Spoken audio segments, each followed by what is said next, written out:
If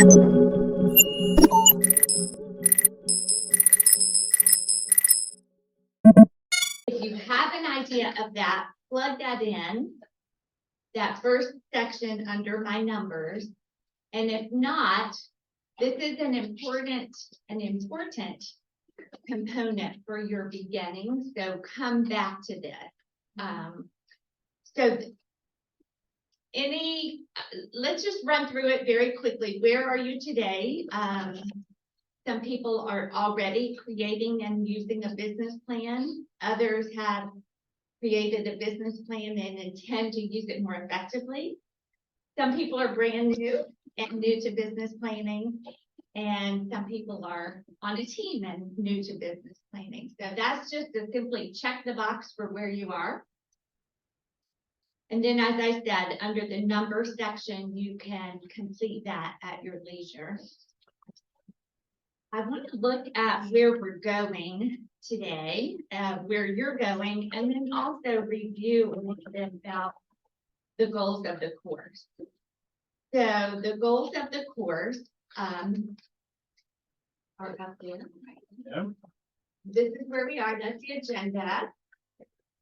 And then the goals of our course today are to understand the 5 fundamental models of the millionaire real estate agent and create a custom business plan for you, for your business for next year, and to initiate how you plan to execute that and have accountability and what that's going to look like. So when you leave today, you will have some components of a business plan that you can begin to tweak for 2024.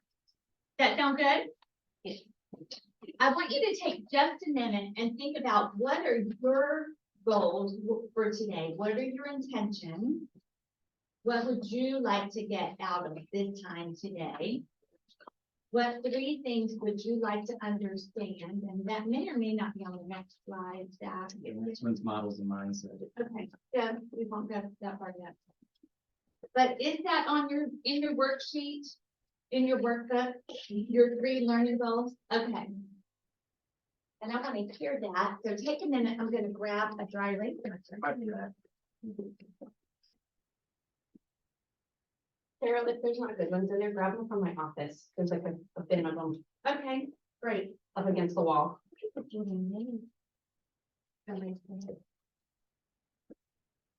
I want to hear, what are your intentions for today? What are the 3 things that you want to learn and take away?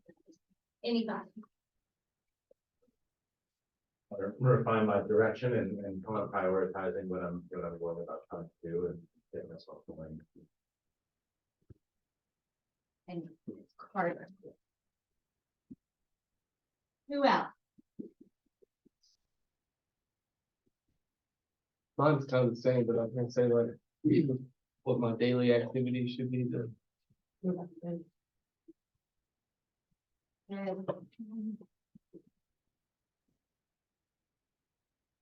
Clear goals, very clear goals for me, and fiercely focused systems in place. Fiercely. Yes, like protect them with my life. That's where we're at.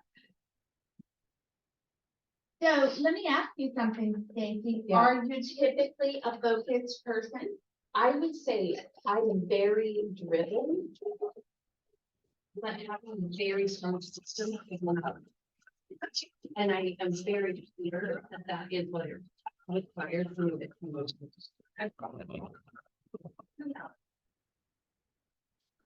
It's important for Zach and me to make sure that what your intentions are, that if we can cover it in the material, that we check the boxes. So who else has something? I want to have a more clear, detailed understanding of all the financial components of my business. Right. And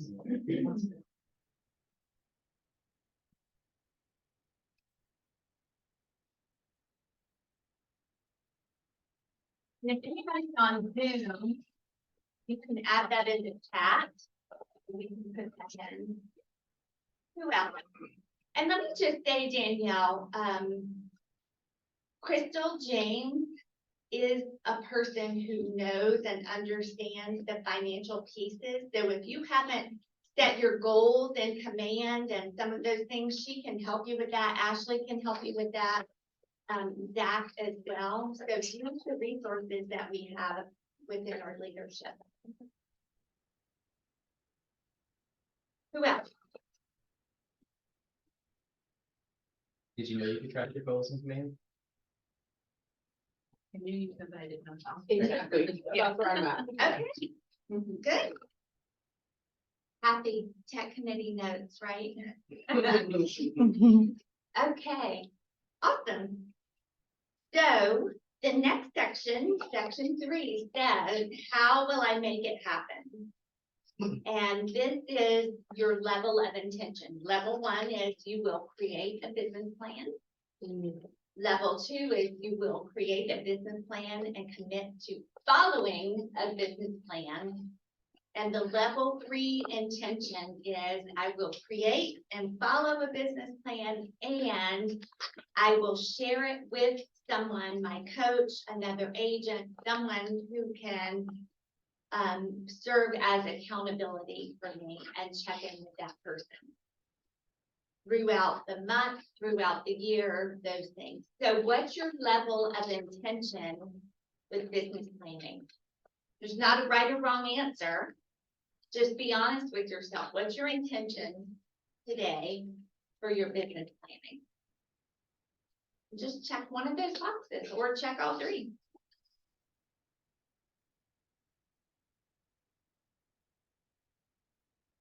So Keller Williams is, you will probably hear this many, many, many times. We are a company built on models and systems. And so the first segment of where we're headed today is models and mindset. So a model is something that you can use as a pattern and have repeatable results. How many of you have ever done model cars or model trains, anything like that? Show of hands, yes. How about like Lego models, or have kids that have done Lego Bionicle models, right? Back in the day, my frame of reference was, not that I ever did this, except maybe one time in home ec, a pattern. Do you know what I mean when I say a pattern? Yes, no? So a sewing pattern where, you know, you cut out the things and then you pin the fabric to the pattern. And so if you use that pattern over and over, you could create the same kind of garment or the same kind of Bionicle or the same kind of model car, right? So Keller Williams is built on models and systems. And in our company, we encourage our agents to start with the models, because the Millionaire Real Estate Agent book and the models that came out of that are based on interviews from many, many millionaire real estate agents across the country, broker neutral, right? Not just KW agents. And when they started doing these interviews, they were able to discern or affinitize certain things that agents were doing. And those are the models, and they are repeatable. So if you follow the pattern and the models, then you do have success in those areas. So we get into real estate, many of us, because we want to set our own schedule, we want to have our own freedom, and we often start by creativity, recreating the wheel. I think I'll do this, I'll do that. And what happens is we end up without a repeatable pattern, and then we try to put models and systems on top of creativity, and it gets a little wonky, right? So the recommendation is to start with the models and systems, and then add your own creativity as you go through the process. Does that make sense? Models and systems provide us with business stability and breakthrough strategy. Okay. So how many recognize this? Anybody seen this before besides Zach and Crystal? Mhm. Stacy, what does this say to you, or what do you know this from? I mean, I don't know, maybe it's a trick question, but other It's than, not. other than KW material, but, it's like my life right now. I mean, literally, and just that kind of up and down wonky cycle of getting to the top Yeah, of where your goals are and those breakthrough moments. And they typically do, it does look like an up and down roller coaster. And it's very, very mindset driven yeah, to kind of keep pace. Don't stop doing the models and systems when you're in the downward, yeah. because you will hit that Yeah. breakthrough again. And so, in any, whether it's business or sports or anything like that, you can only get so far with your natural ability. Mhm. And then you're gonna hit a ceiling, right? So, please forgive me. If we instead work on our foundational models and then go to breakthrough, and then again, work on the models that helps push us through. This is what Gary Keller says in the 6 personal perspectives as E to P. I thought that was falling.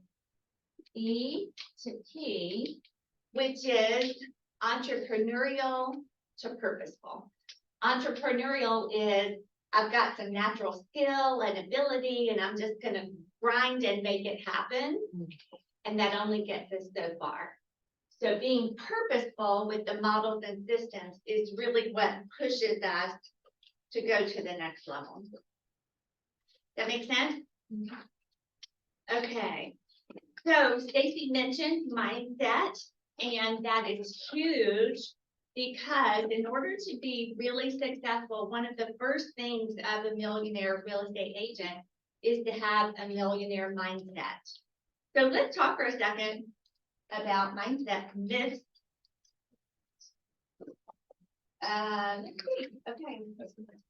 Okay, that's right. Now let's go back. We'll go to, these are the steps of the millionaire real estate agent. Think powered by a big why. How many of you have ever had a goal that you weren't really excited about, and as a result, you could not achieve that goal? Right? Because it just wasn't all that meaningful. So millionaire real estate agents, their businesses are powered by a big why that is more than a number of homes sold. It's more than even buying this for my family. It's what is the big, big why? How do I want to make a difference in the world? What kind of impact do I want to leave? And those are the things that ultimately power us through, because when things are hard, just another car in the driveway once you have cars, or just another, pair of shoes or this or that is not going to push you to help you achieve a goal, a big goal, like a big why. So be thinking about the big why, because that's really a powerful motivator. Gary Keller says we are spiritual beings in a physical body. And I think that ties in perfectly to the big why of what kind of legacy and imprint do we want to leave in this world.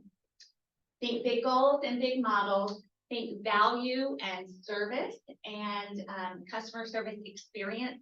Millionaire real estate agents really focus on how do I deliver an exceptional experience for my customers.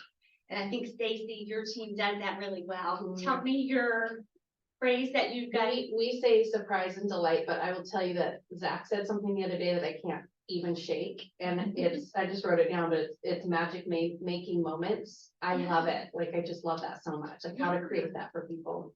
Surprise and delight, magic making moments. It's like that. Wow, this is how you build a tribe or a following, right? It's more than just doing business with somebody. How do you make that experience powerful? And it doesn't mean it has to be all woo-woo-y, right? Because, not everybody has that touchy-feely personality. So how do you, within your own frame what's, how you do business, how can you build in a great customer experience?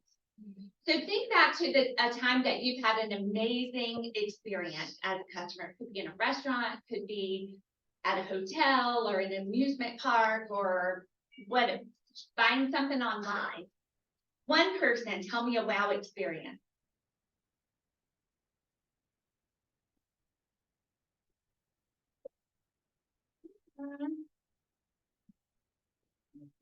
Yeah, sometimes. Yeah. Nobody? Customer service is going in the tank. I guess. So, Peter and I stayed at the Ritz-Carlton. It's been one of my bucket list things for a long, long time because the Ritz-Carlton is known for service and how they deliver a customer experience.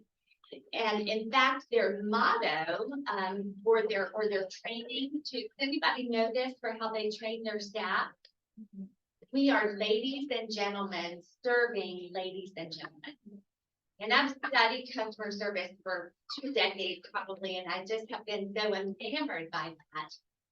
And so in every capacity, and even in their housekeeping, like when they vacuum, they don't just vacuum a couple of times, and I've read this, they vacuum 7 times to make sure that it is Ritz-Carlton clean, right? Like, so everything about that experience, and when you walk in and out of the door, they're like, how are you, Mr. Smith? Have a great day, Ms. Smith. And they just know you, right? And so it's, how can you, in whatever context, with whatever personality you have, create a wow experience?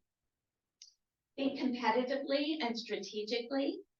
It's a tough market, right? And how can you be competitive and what can you do strategically to make a big difference in your business so that you're not driving yourself crazy?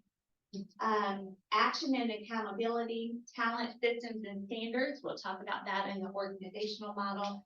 Think knowledge and skill. We are all about being learning based, persistence and resilience, and think profit. And we'll get into all of that.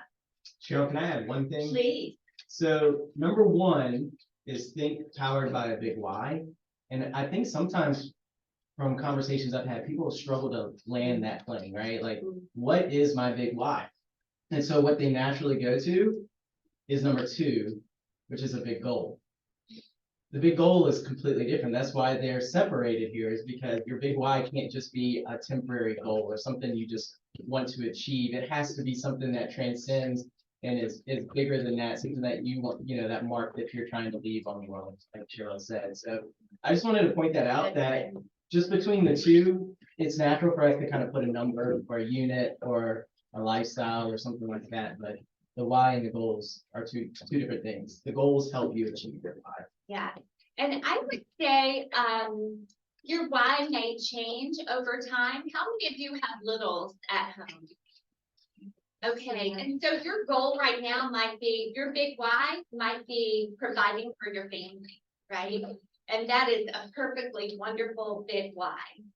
And at some point when they grow up and you're empty nesters, then it's like, okay, what's my big why now? How do I make that shift?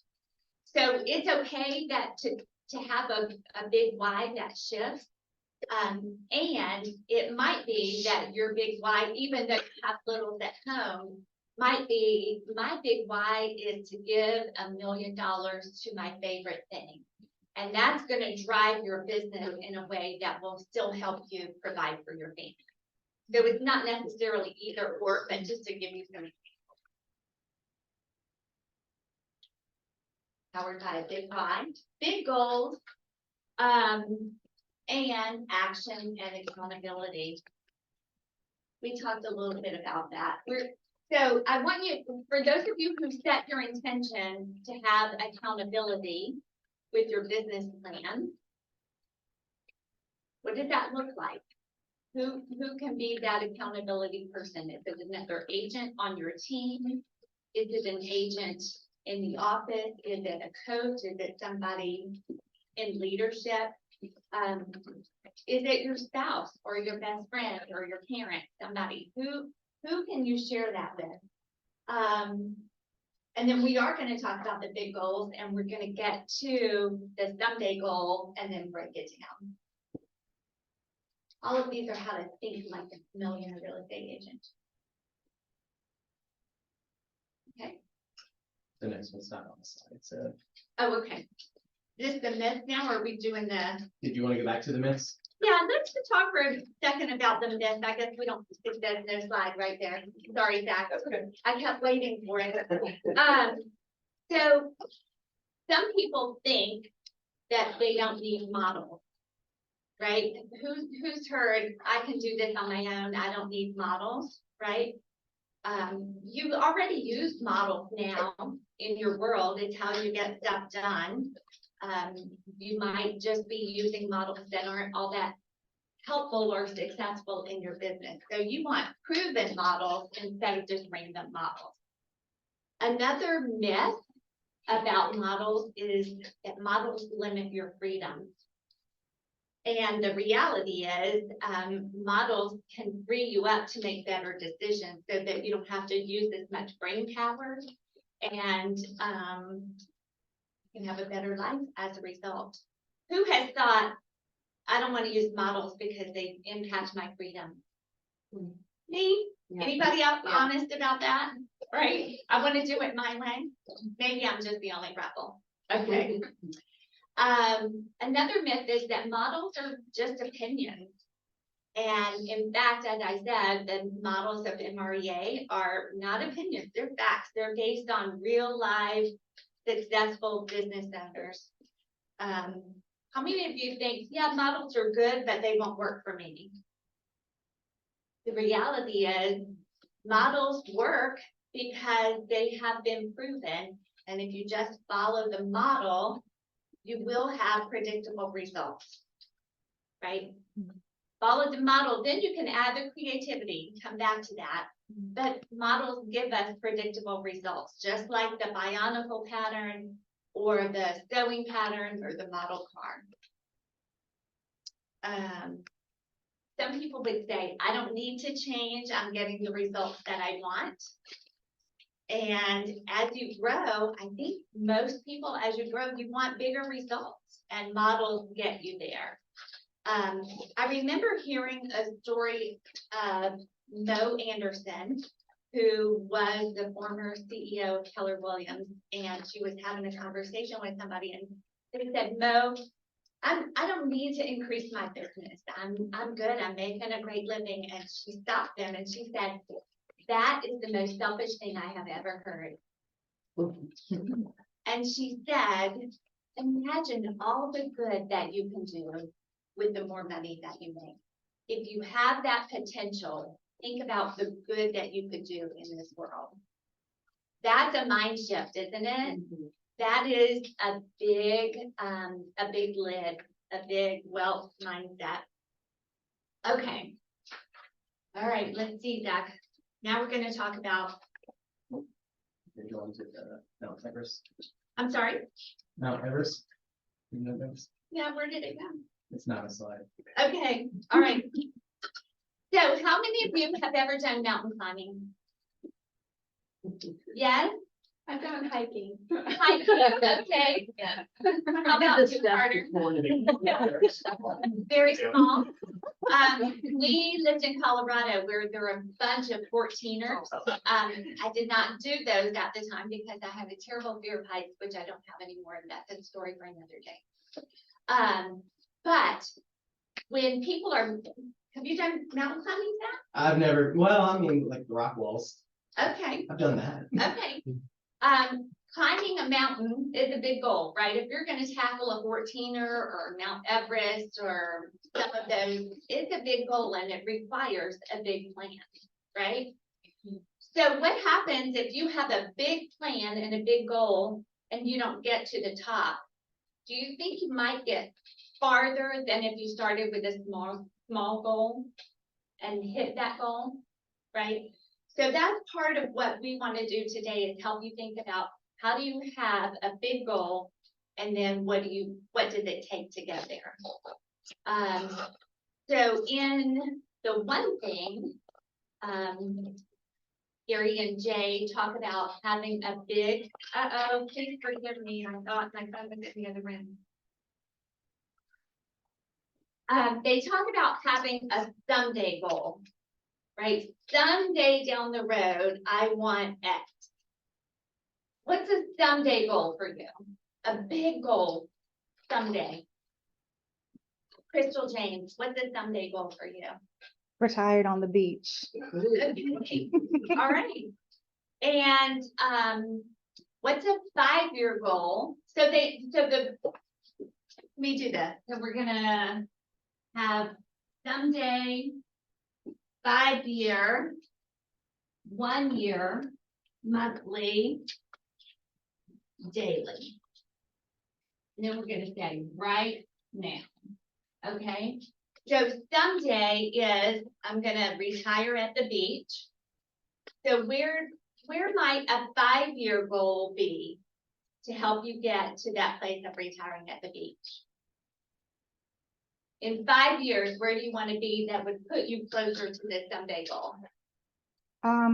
Working part-time, having an assistant, transitioning out. Okay. Okay. Sweating already. You better be doing some cross training long before we're done, right? Okay, and so is there a Yeah. number or so how do you break that down? Oh, give me a little more detail. What needs to happen for that to be transitioning out part-time? I need to have at least 5 investment properties. Okay, so 5 properties, Mhm. perfect. 5 investment properties. How many do you have now? 0. Okay, listen, this is real world and thank you because I'm totally putting you on the spot. We did not plan this. Mhm. So if you want 5 investment properties in 5 years, do you know any realtors that could help you with that? Oh yeah, I know a lot of realtors. Like that, right? Okay, so what do you need to do in 1 year that will position you to get where you want to be in 5 years? I need to start looking at or getting a realtor and play to look for some good investment properties. Probably need to take a few classes and learn about investments so I can Okay. be more comfortable. May I push you a little bit? Yes, Would it be helpful if you had 1 investment property by this time next year? yes. So can I just push you a little bit that Mhm. that might be a target? That's a target. Mhm. Okay, 1 property. So if your goal is to have 1 investment property by this time next year, Mhm. then what's a monthly goal? If you broke that down into 12 months, Mhm. what would that be? Tell me, I'm not sure. Tell me. I don't know. Audrey? I would say, kind of like piggybacking off of what you said, Mhm. taking a class, like starting to do research Mhm. and maybe like talking to a lender to see what the numbers were. Mhm. So that you, as part of your research, even if you don't apply with them Right. necessarily right away, but you can just Mhm. start plugging in the Numbers. question marks Okay. over the next 12 months. Okay, so monthly goal, there's research. So maybe there's a research plan that's Mhm. more specific, Mhm. right? This month I'll learn this month I'll do this, like setting up a plan. And then if this is the monthly goal, oops, I missed weekly. So then how do you break it down by the week, Mhm. right? Mhm. So we won't go into all the details, but do you see where I'm headed? And then if her weekly goal is every week I'm going to talk to A certain amount of lenders or some followers. lenders or investors, or I'm going to do X, Y, Z, then what's the daily goal that she has for that? And then based on that, what do I do right now? Mhm. Gary says the purpose of a goal is to be appropriate in the moment. Mhm. So if the goal is to have 5 investment properties, and in the moment, you're deciding between a pair of, red bottom shoes, help me, Christian. Christian Louboutins. Louboutins. If you're trying to decide between Louboutins and putting money in your savings, how does that help you be appropriate in the moment, Mhm. right? The purpose of a goal is to be appropriate in the moment. Okay, all right. So do you see how we're going from a someday goal to a 5-year goal to a 1-year goal, monthly, weekly? Listen, you may not know. Mhm. You might know this, you may have no idea what this is, right? And so like I said to Crystal, I said, give me a little bit more information. Then she said 5 investment properties, right? Initially, she said to be part-time and to have this and that. What helps her get there? So that can help you with this. I'm glad to help. We have lots of people here who can help you. And we're gonna do some of this today. Mhm.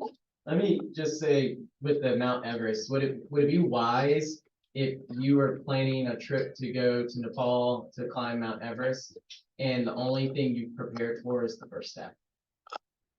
You feel like you'll be successful climbing Mount Everest if that's all you prepared for, if that's kind of where you landed. So that's why it is important to start with the someday, like, well, okay, what am I trying to accomplish? I'm trying to get to the top. And so that's why you work backwards from there. You might need to do sharp top, Right. and then you might need to do, a 14er or something, right? Like step it up. Okay, great. Action and accountability. Take action, get into activities. Do you guys have this on your next page? All right, you know what? Before we go there, just look at your workbook for a second, flip the page back to the someday and the mountain. And just jot down, what's a someday goal that you have? Take a minute, just jot down a someday goal. How many of you have partners, a husband, a wife, a spouse? I would encourage you to go through this process with your person. That was a big aha for me a few years ago, because I had done goal setting. I had never done it with Peter. And to be able to do that, and we speak different languages. He's like a computer guy, right? And it's like, and so for us to come to the same place of, okay, these are our goals. This is really where we want to be. That's huge. Everybody got a someday goal? Raise your hand when you have your someday goal on your paper.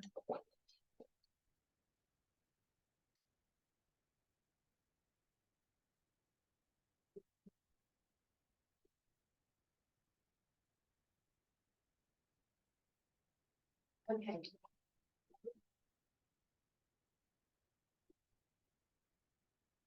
This mindset piece of the Millionaire Real Estate Agent is action and accountability. So how do you hold yourself accountable? How do you stay focused on the daily task and on the right now? And part of that is by having a big why that helps you move through.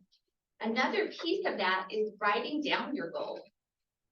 We're gonna really drill down into the 135 today, and that's a powerful tool, the 411, I guess I should say. So setting goals. How many of you have heard that if you write your goal, you're more likely to achieve it? If you write down your goal. Written goals are actually 42.1% more likely to be achieved. But you know how to increase that even more? By having accountability. Mhm. Having another person that you're sharing your goal with on some kind of regular basis. So you set your goal, you do whatever the activities are, and then you check, okay, how is this lining up? You're going to measure the result. Am I where I want to be? Am I achieving? Am I surpassing? Am I falling a little short? And then evaluate, okay, here's where I need to make some tweaks. You make those adjustments along the way.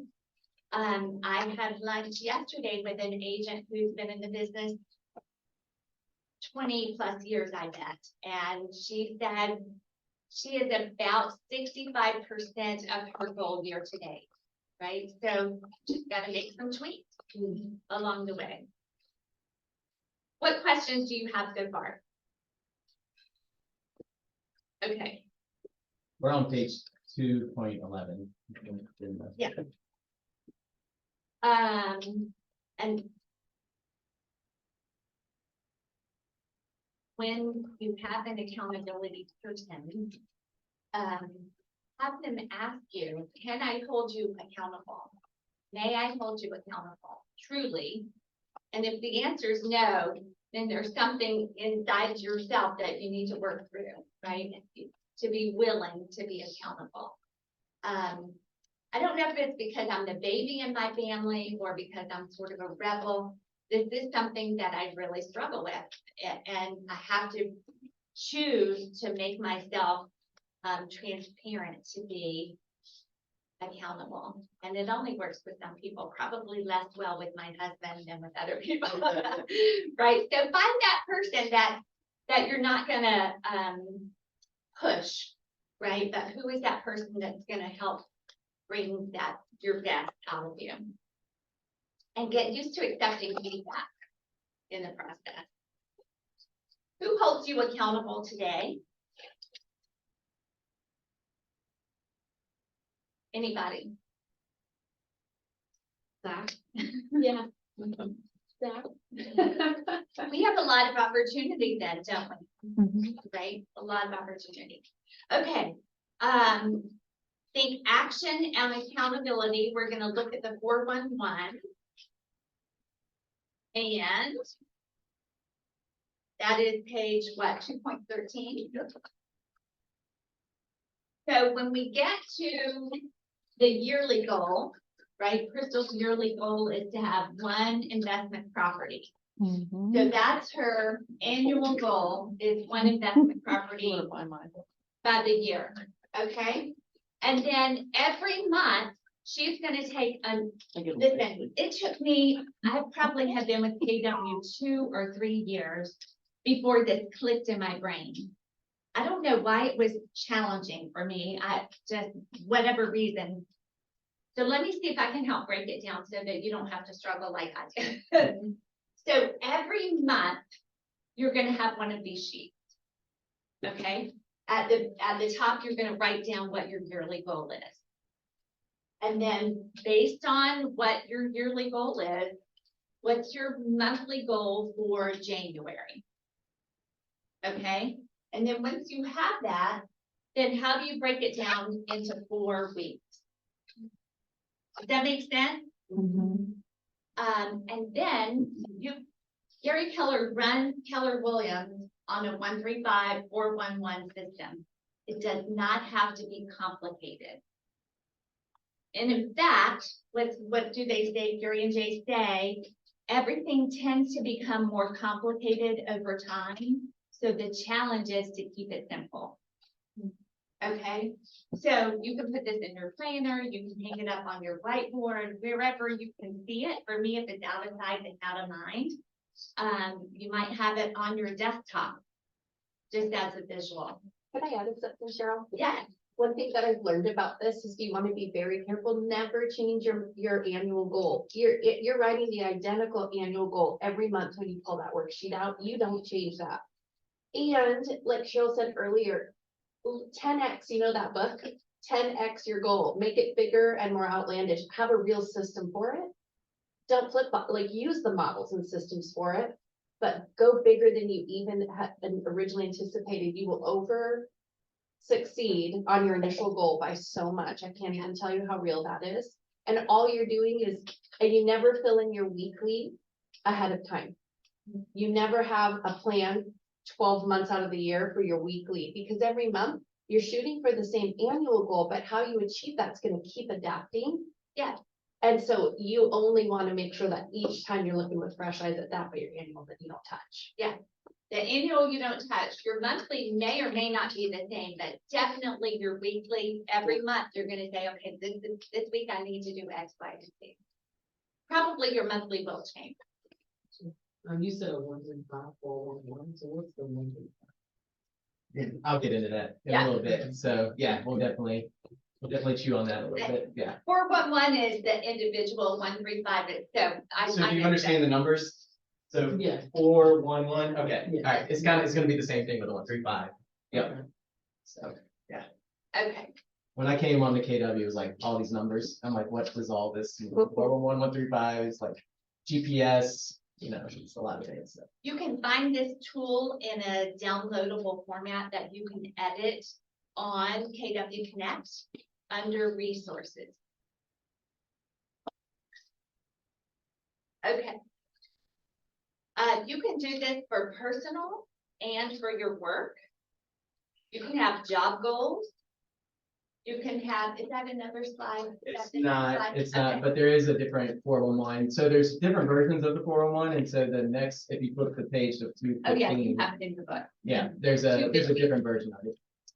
So you can have an annual for your job, for your health, for your finances, for relationship, for your relationship. I remember hearing, Jeff, Jeff with the one thing, Jeff, whose name I can't remember. Jay Officer? No, you know who I'm talking about, the little Mhm. short guy, anyway. I remember him saying that in his family's 411, one of the things that they wanted to do was be more intentional about their, faith. And he is a person who's a Jewish person, and so part of their 411 was to include being in synagogue and things like that, and they were very, very purposeful about that aspect. I've heard other people say in their 411 for their relationships that they wanted to increase their, availability with their spouse and have set date nights and things like that. So just be thinking it's beyond business. Anything else for that before we? I would just, before I came to KW, before this was the structure, I always set goals with faith, family, fun, and financial. So it was like 4 Fs. But if you think about our value system here at KW, it's God, family, then business. And so in many ways, setting your goals with your faith and your family in mind then leads to your financial and your work aspirations, right? So that just a little thing to add. As you are thinking about your goals, be sure to leverage command. You can enter your goals into command, and you can, we can walk you through that. We can share information on the Facebook page. And remember that command is driven or uses artificial intelligence. So the more that we use it, the smarter it gets. And let's see, you can find information on answers.kw.com about all of that. Let's see. I'm not going to read page 2.17. You guys can look that over. But those are some things to think about. And we know that, again, we're built on models and systems, and the models of the MREA are, what are the 3 L's right there? Who can say it without looking? A little bit. Yeah, we all looked. I blew it. I put it on the board. Just hit the button right as you said, without looking. Yeah. Leads, listings, and leverage, right? So we're going to talk about all of that as we go through today. In your business plan, take a look. A business plan is going to help you with all these things. A business plan will check the boxes there on page 2.19. Will it help you achieve the money you need for your lifestyle? Yes or no? Will it tell you how many appointments you need each week? Yes or yes, right? Will it help you control your business expenses? Will it help you identify when and how you can grow your business? Will your business plan identify your lead generation strengths and opportunities? Will it help you determine when to hire help? Will it help you save time? Yes, it will. Yes, it will. Okay, so the 5 models of the MREA, we're gonna go through all of them. The economic model, the lead gen model, the budget model, the organizational model, and the expansion model. Take just a moment, Zach's gonna come up and go over the economic model. Take a moment on page 2.23 and just jot down one thing that's been an aha so far.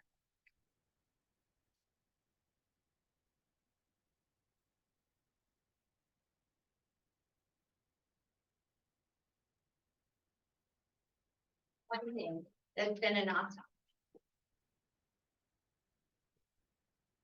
And what actions will you take as a result of this information that you've heard so far?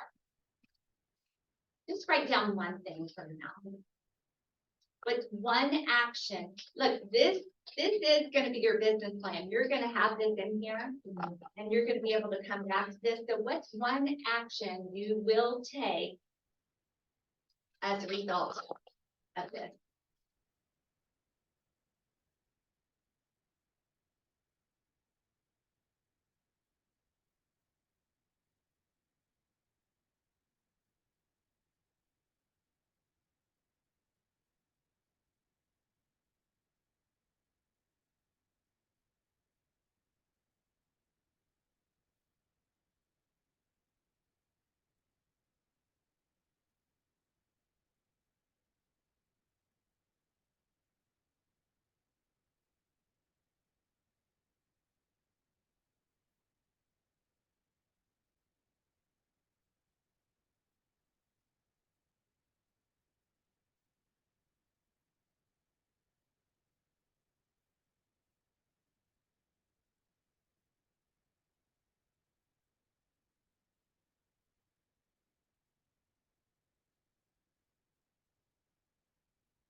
All right, so at the end of each section, we're gonna be asking you all to write down those ahas and those action steps, because that's what's gonna lead us towards the end when we actually build that 411. Okay, so just kind of setting that mindset there. Before I get directly into our first model, which is the economic model, I wanted to start with an easy way to remember our models. ELBO and parentheses E, this is our new 5th model, spells elbow. So if you're having trouble going, oh, what were those 4 models? There you go, elbow. And it's actually in this order as well, and that's why we're going to go this way. Our first one's the economic. And this is, if you're thinking about this, you're on a journey, right? You're on a journey, you're on your real estate journey. The economic model is the end. This is our destination right here, okay? This is where you're trying to get to. The next model is your lead gen model. This is how you're going to get there. All right. The budget model. Anybody have any idea how this plays into your trip? Maybe how you afford the trip, right? This is how you're going to pay for it. This is how you're going to buy the goodies on the road trip. And then the O is your org chart, your organizational model. Those are your friends that are coming along. All right. So as we go through the day, just have an understanding of why these models are important. This economic model is kind of painting that vision for where you're going. All right. And it's going to build out the numbers that you need to hit to be able to get there. Your lead gen is how. How is this going to happen? Well, these are the activities, these are the steps, these are the ways that I'm going to generate the business. The budget's gonna tell me how I afford it. The org chart, that's your friends, along for the ride. Now, E, the last one, that one's expansion. We're not gonna really touch on that one today. That's for you when you become essentially a 7th level team and you've built such great systems that you can now take your model and you can go put it in a completely different market. You've got the administrative help, you've got all the things working where you are. And so now you go find somebody else, somewhere else, to go establish the same thing elsewhere. And then it's duplicated, okay? All right, it's not technically a part of our book, but Victoria asked it. We're really focusing on the 411.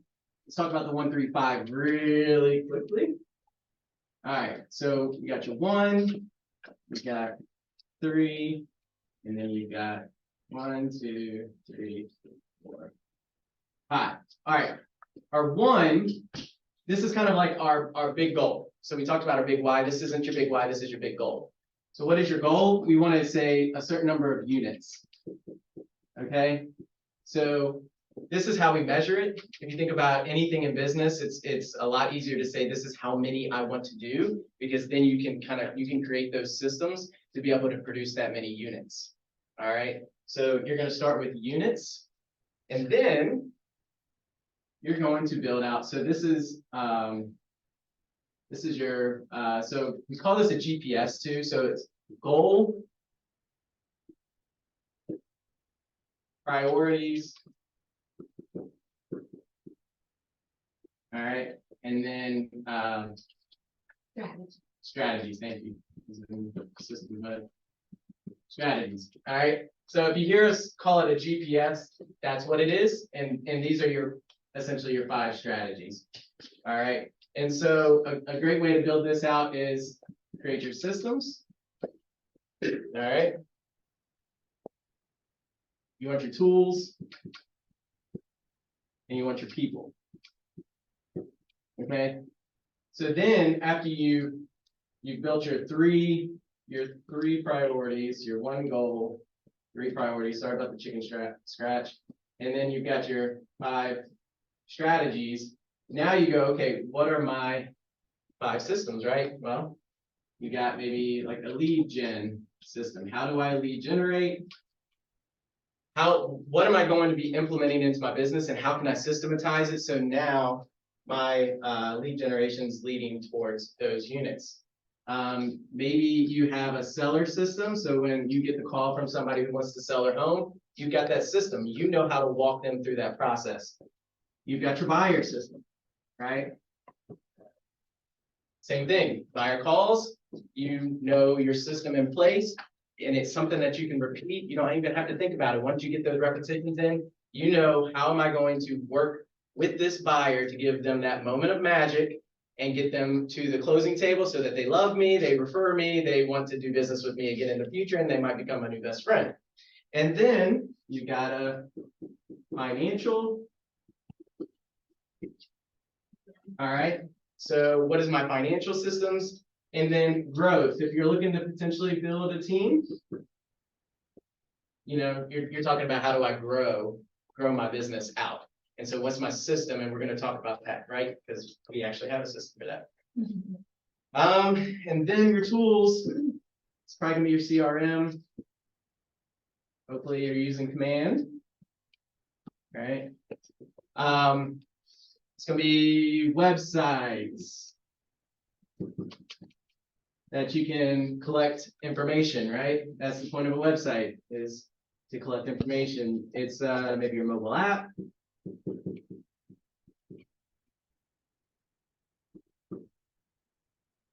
You get the point. Things like QuickBooks or QuickBooks, stuff like that. QuickBooks, collateral material, things like that, like things that you actually hand to somebody that you created. Those are your tools. Those are the things that help you, again, build up to this number of units. And then you got your people. And so with people, that's where we really talk about our organizational model. And so that might be your lead admin and your transaction coordinator and a buyer's agent and a listing agent, right? So you're building out your org chart, even if you have no interest in building a team, you still have these people. Who is driving traffic to your business? Who's your referral partners? Who's your lender? Who's your closing and all of your vendors, right? Like, or it might be your mom who's sending you a lot of business. Maybe it's your pastor. Whoever it is that are the 5 most important people to your business, that's where you're going to put them there. So even if you're not building a team, you're a solo agent or you're already on a team, you're a team agent. Who are those 5 people in your world that are helping you reach your goals? Okay. Any questions about the 1, 3, 5? This is so good, Zach, thank you.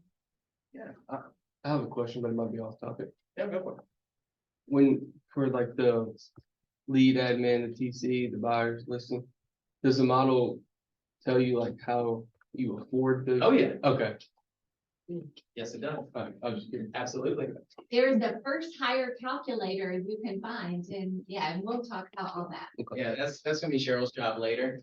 But there is basically when you start to say, oh, I'm ready to start building my team, or ready to start getting support. You got to think, do I have enough pressure in my business that I need that? Right. A lot of times we just jump straight to it, or we just naturally want to build a team. You know, it looks shiny, looks great, looks awesome. You like working with people, you like the team atmosphere. And so you're like, man, or, you know, you're just naturally maybe stressed out quickly, but really you don't want to hire, your first hire has to be this admin, because they're the ones that are going to help you build your systems out. They're the ones that are going to help you document what you're doing. But I'm not going to go too far into that. Yeah. All right. I'll leave that up for a second. All right. So we're going to jump into our economic model. This is our first model. And again, this is our destination. This truly is the most important because all of the other models are within the economic model. All right.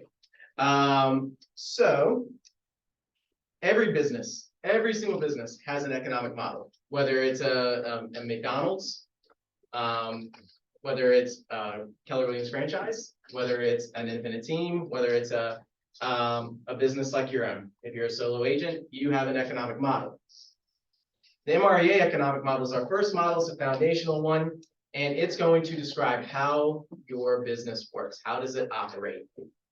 So we hear economics, it's not always just the money. There's also other things. It's the seller listing sold, our conversion rates. It points to potential ways that we can improve our business. It shows us where there's opportunity to improve. Gary Keller says, in my mind, the economic model is how money flows in your business, and a pro forma is you picking your profit and showing all the numbers you must hit to make that profit. If you choose your profit in your economic model, then theoretically at that point they're the same. Your economic model just became your pro forma. So pro forma is your projection. All right, so the benefits of the economic model, it reveals how many units you need, how many appointments you need, your conversion rates, and it's not just about outcomes. We get fixated on outcomes. It's not all about your outcomes.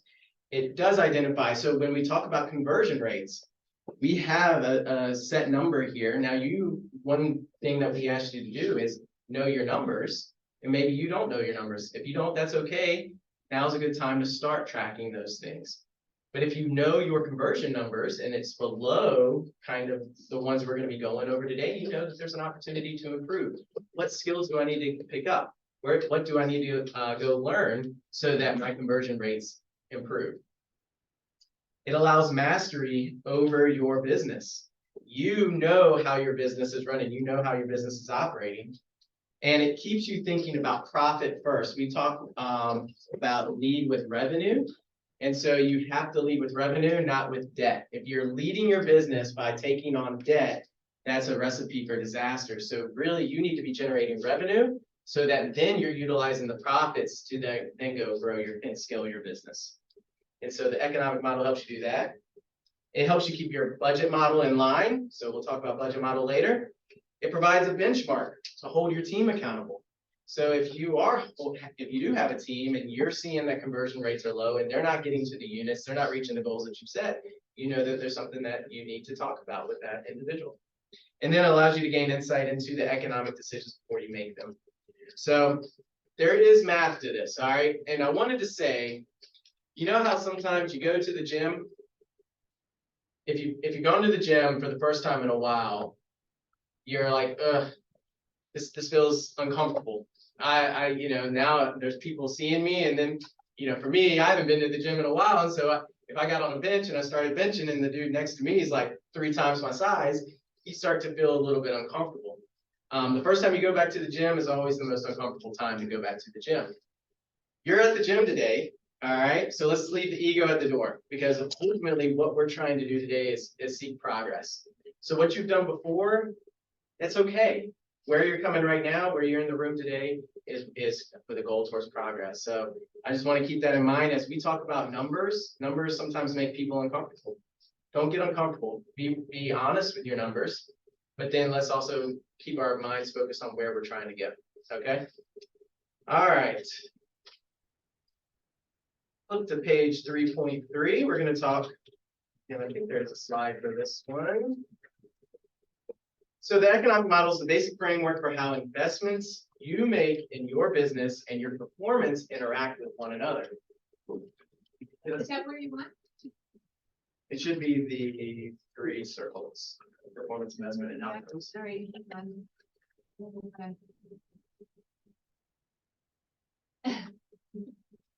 That. Okay.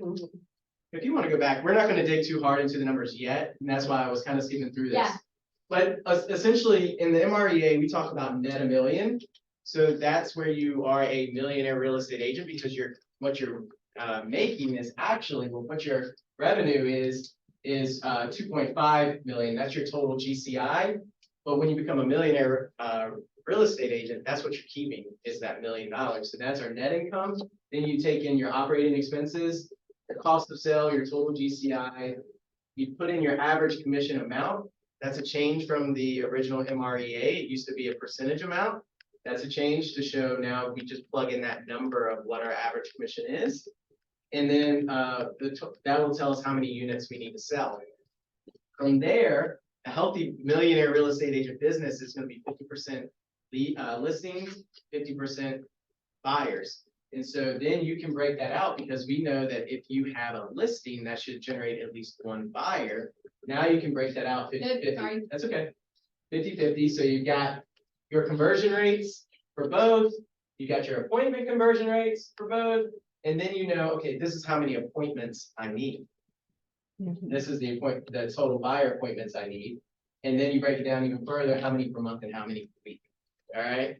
And most folks who are at this level have some sort of team, right? So don't see this like, oh my gosh, 332, that's not just typically one person. We all have 24 hours in a day. There's not 24 hours in a day for one person to do this. I can promise you that. So, we'll dig into this a little bit further and let you dig into your numbers a little bit later. So we'll go to the next slide. So performance, investment, and outcomes. So again, this is a framework. So when we look at the economic model, this is our framework. It's a mix of what you're investing. This is your amount. So this is what you're willing to spend, which is time and money. There's a cost to your time as well. And then you've got your performance, your behavior, your skill, your ability, your natural ability, your resources. So leads, appointments, talent, that's your people, your systems and your tools. We talked about that with our 135. When you combine what you're willing to devote through your time and money with your performance, now you've got your outcomes. And so your outcome is going to be your gross commission income. Again, that is essentially revenue. That's your cash flow. That's the money coming into your business, and your net income. And so you're able to take what that revenue is and then be able to know what your net income is as well. So essentially, this is how you make money based on what you have and what you do. This is what you have. This is what you do. All right. Yep, slide on the next page. All right, so we're jumping a little bit ahead here, because this is essentially the budget model right here. When you hear us talk about the 30-30-40, that is our budget model. And so we're going to be, when we look at it, so this is your gross closed income, your gross commissions. That's going to be your revenue minus your operating expenses. For a millionaire real estate agent, that's going to be 30%. Your cost of sale So this is the money that you're spending when you close a sale. So it might be a referral fee, it might be your broker fees. It's gonna be a percentage of the sale. That's the difference between operating expense, which might be something like a salary, or it might be, well, what you're investing into your lead gen. You're buying leads, whatever that might be. It might be your desk fees, it might be your home computer, it might be QuickBooks. Anything that's a set fee or something that you pay a direct fee to, that's gonna be your operating expenses, while cost of sales is gonna be a percentage of what you sell. So that's the difference there. And so the expectation is your net income is gonna be 40% of that. So this is essentially, like I said, the budget model and the P&L, your profit and loss of the business. And let's see, you were asked earlier, let's go back, if you go back to page 1.1, so at the very beginning of your book. Getting started. You were asked to write down what you need to maintain your lifestyle and get out of debt. And then on page 2.9,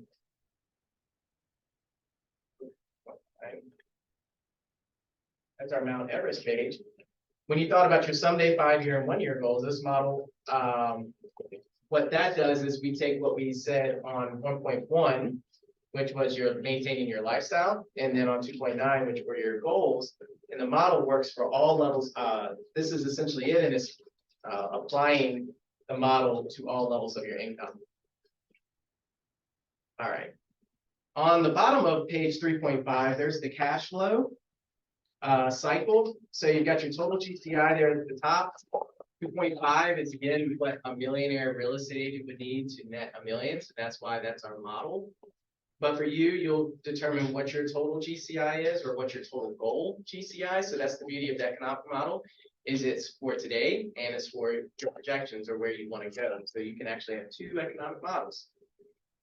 You have your total GCI, you have on the left side, your GCI listings sales, your GCI from your buyer sales on the right side. And for the, if you look, that's 1.25 million on the left and 1.25 million on the right. For a new agent or a newer agent, you're more than likely going to be higher on the buyer side than you are going to be on the seller side. So that's why it's good for you to know what your percentages are. If you're doing more buyers, then you want to put 70% buyers, 30% sellers. Know what that number is.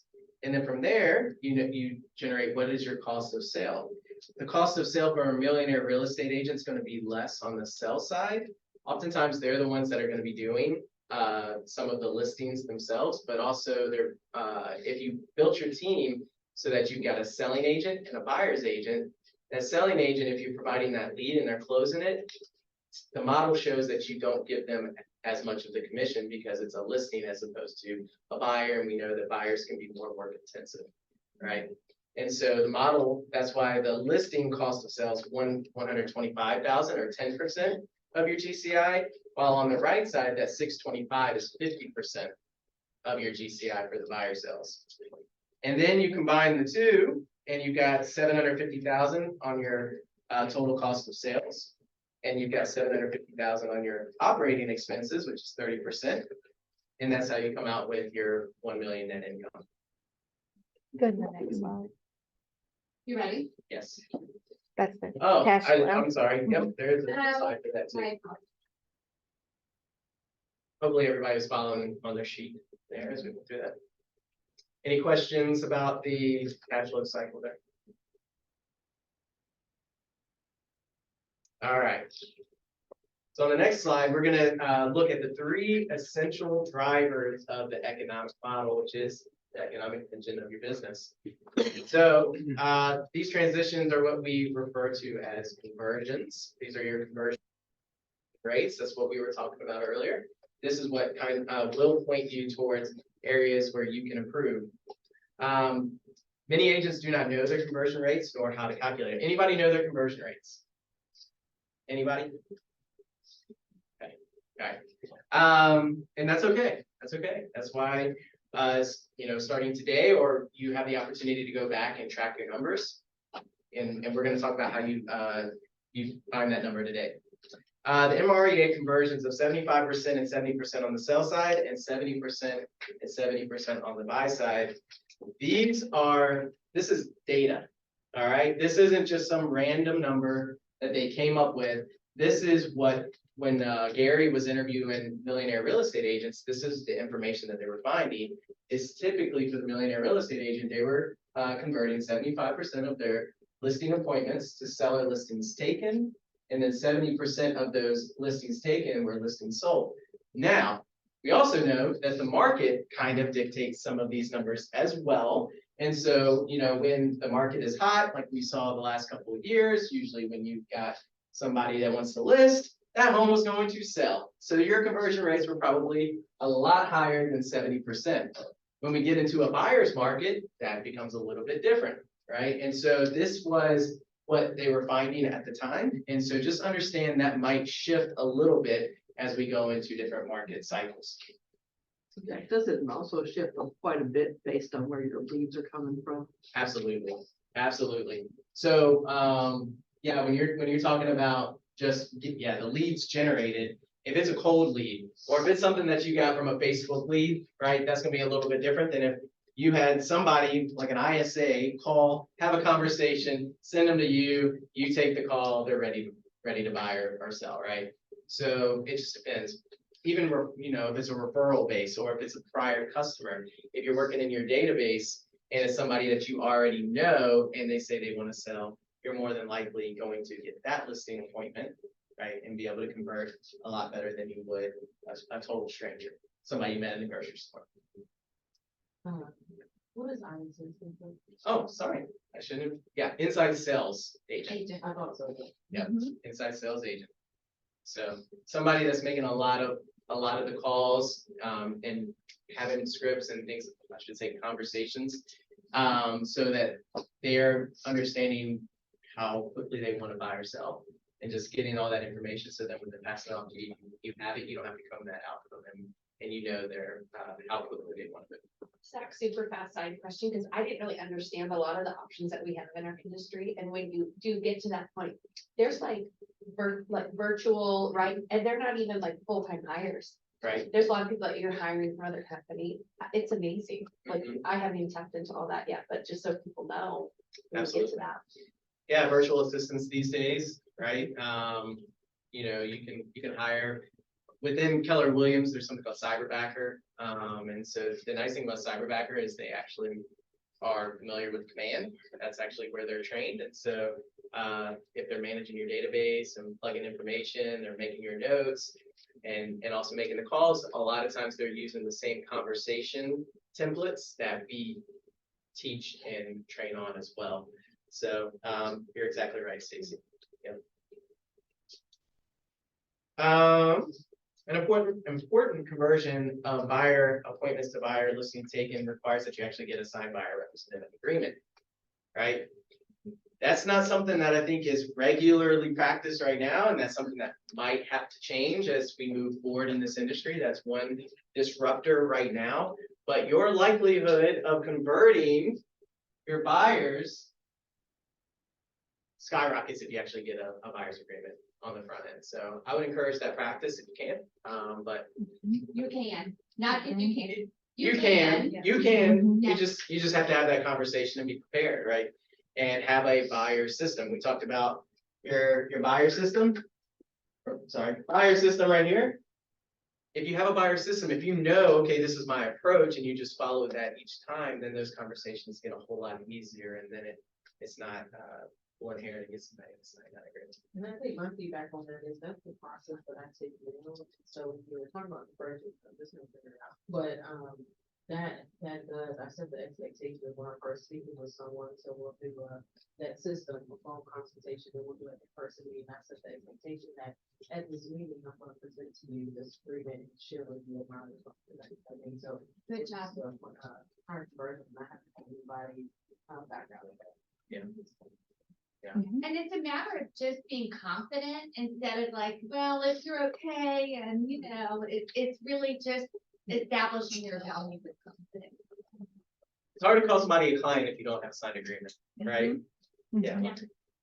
kind of piggybacking off of that too, one of the things that has worked for me as far as converting people into buyers, I don't usually ask permission to start working for them. I just start working for them. And I'm just like, yep, we'll do this and we'll get you on a system and we'll get you started. And then they're kind of like, oh, okay. So it doesn't really give them pause for question, like, do I really want this person as my agent? Like, no, you're my client, I'm your agent. Because like, you know, And part of that process is here's this, yeah, here's this that side. shows that this is what I'm gonna do for you, right? Yeah, because you're gonna provide them a good service. So just, if you're going to, then just start doing it. I am not a broker, I don't, and I do remember hearing recently that we really shouldn't even be setting Showing. people up on searches if we don't have a buyer's agreement signed. Hmm. There you go. All right, okay. My question was gonna be, how do these relate to your conversion rates, but we don't know those at the moment, so we're gonna keep it moving. All right, so now we're actually going to start to fill out our economic model. And so there's two ways to do this. The REA model says start with the end in mind, which is net income. How much net income do you want to make, right? How much do you want to bring home? Now, understand this is before taxes. So I just want to make that extremely clear. This is a before tax net income. So if you think about like if you were to go get a W-2 job, they say this is your salary, we're gonna pay you $75,000. You're not going, what is that after taxes? Right? You're just knowing what that salary is. Think of it in the same way. This is your net income before those taxes get pulled out. All right, so what I encourage you all to do is put in what is your, well, it's already here for the millionaire real estate agent, but what is your net income? What is that net income that you want to bring home?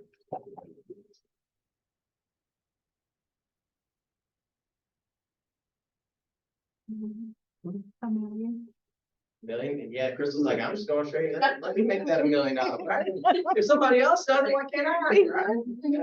Yeah. All right, so if you divide your net income by 0.4%, so let's say your net income is $100,000, you divide that by 0.4, what that's going to provide you is your GCI. So this will be your gross commission income right there. So that will be the number that you should expect to generate in your sales. So yeah, I think it will start to fill it out, Cheryl. Yeah. Yeah, so in this case, for the net income, you divide it by 0.4, you get the 2.5 million. And then you take that 2.5 million, you times it by 0.3 for 30%, you get the 750,000, and you do the same cost of sale.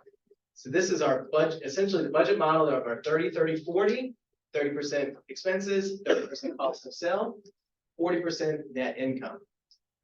All right. That's stupid. It makes more sense in my brain to take the million and multiply it by 0.6.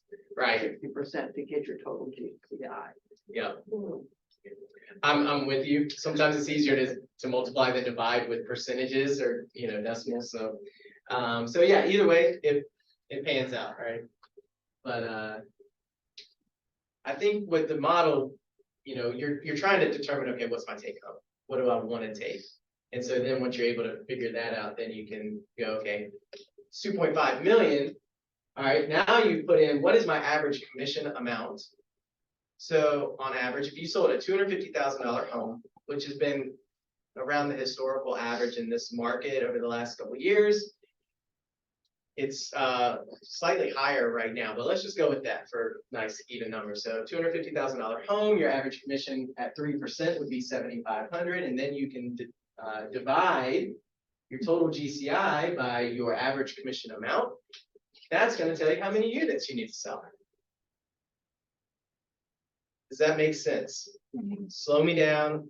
Don't be afraid to ask questions. It's okay. Okay, so net income. Take and multiply that by 0.0, divide divide. by 0.4. Point- 0.4. Point. Yeah. Yeah, That's right. And that's your total GCI. that's your total GCI. So again, that's your total sales volume, that's your revenue. That's the number you see on those reports, right? But that's not the money you're bringing home, and I think that's where a lot of confusion is in the general market. That's where the confusion is in the industry. And so we have to say, okay, but what am I bringing home? It's not necessarily always about what my revenue is, it's really about what my income is. And so you have to then be able to account for what am I paying to be able to operate my business, salaries, lead gen, desk fees, all of those things, and what's coming out of this check once I get a closing. What's gonna be coming out? What percentages are coming off the top? Now you've got your cost of sale. And for most agents, cost of sale is your cap. And maybe a transaction fee unless you're on a team, you know, with solo agents or at this stage. Yeah. Might be, well, it's not even necessarily staging or photos, because you might pay for those whether it sells or not. So Yeah, staging and photos might be actually an expense, right? Operating Like that's an expense. operating expense, right? So for a solo agent, the operating expenses and cost of sales are a lot lower. Yeah, Than typically, yeah. Now, one way that you can look at that though, is you could say, okay, I'm a solo agent, how do I come up with this number? You can move the decimal point 1 over, and now you want your net income to be $100,000. If you move your net income, you're not a millionaire real estate agent, you're a solo agent, you want to net 100,000, which is typically, whenever I've interviewed agents, whether they're new or experienced, how much money do you want to make? $100,000 is like the canned response is like 8 out of 10. $100,000, so then you move the decimal on operating expenses, 75,000, cost of sales, 75,000, total GCI is now going to be 250,000, yeah, right? And so, but then you're like, well, wait a second, I'm not paying a buyer's agent. I'm not paying a seller representative. My expenses aren't that high. I don't have an admin. Why are these so high? Are you the one putting in your time as your own TC, your own transaction coordinator? you're paying yourself. You're paying yourself, right? Same with, are you the one showing all of your the listings? Are you the one showing buyers? Then you're essentially paying yourself. So you can still run this number, just understand at the end, you pull out that number that you would be paying that person, and essentially you're paying it to yourself. So that's just one way to do it. But typically, if you just want a more simplified version, you could run this model as opposed to like a 30-30-40, where 40% net income, 30 to the others.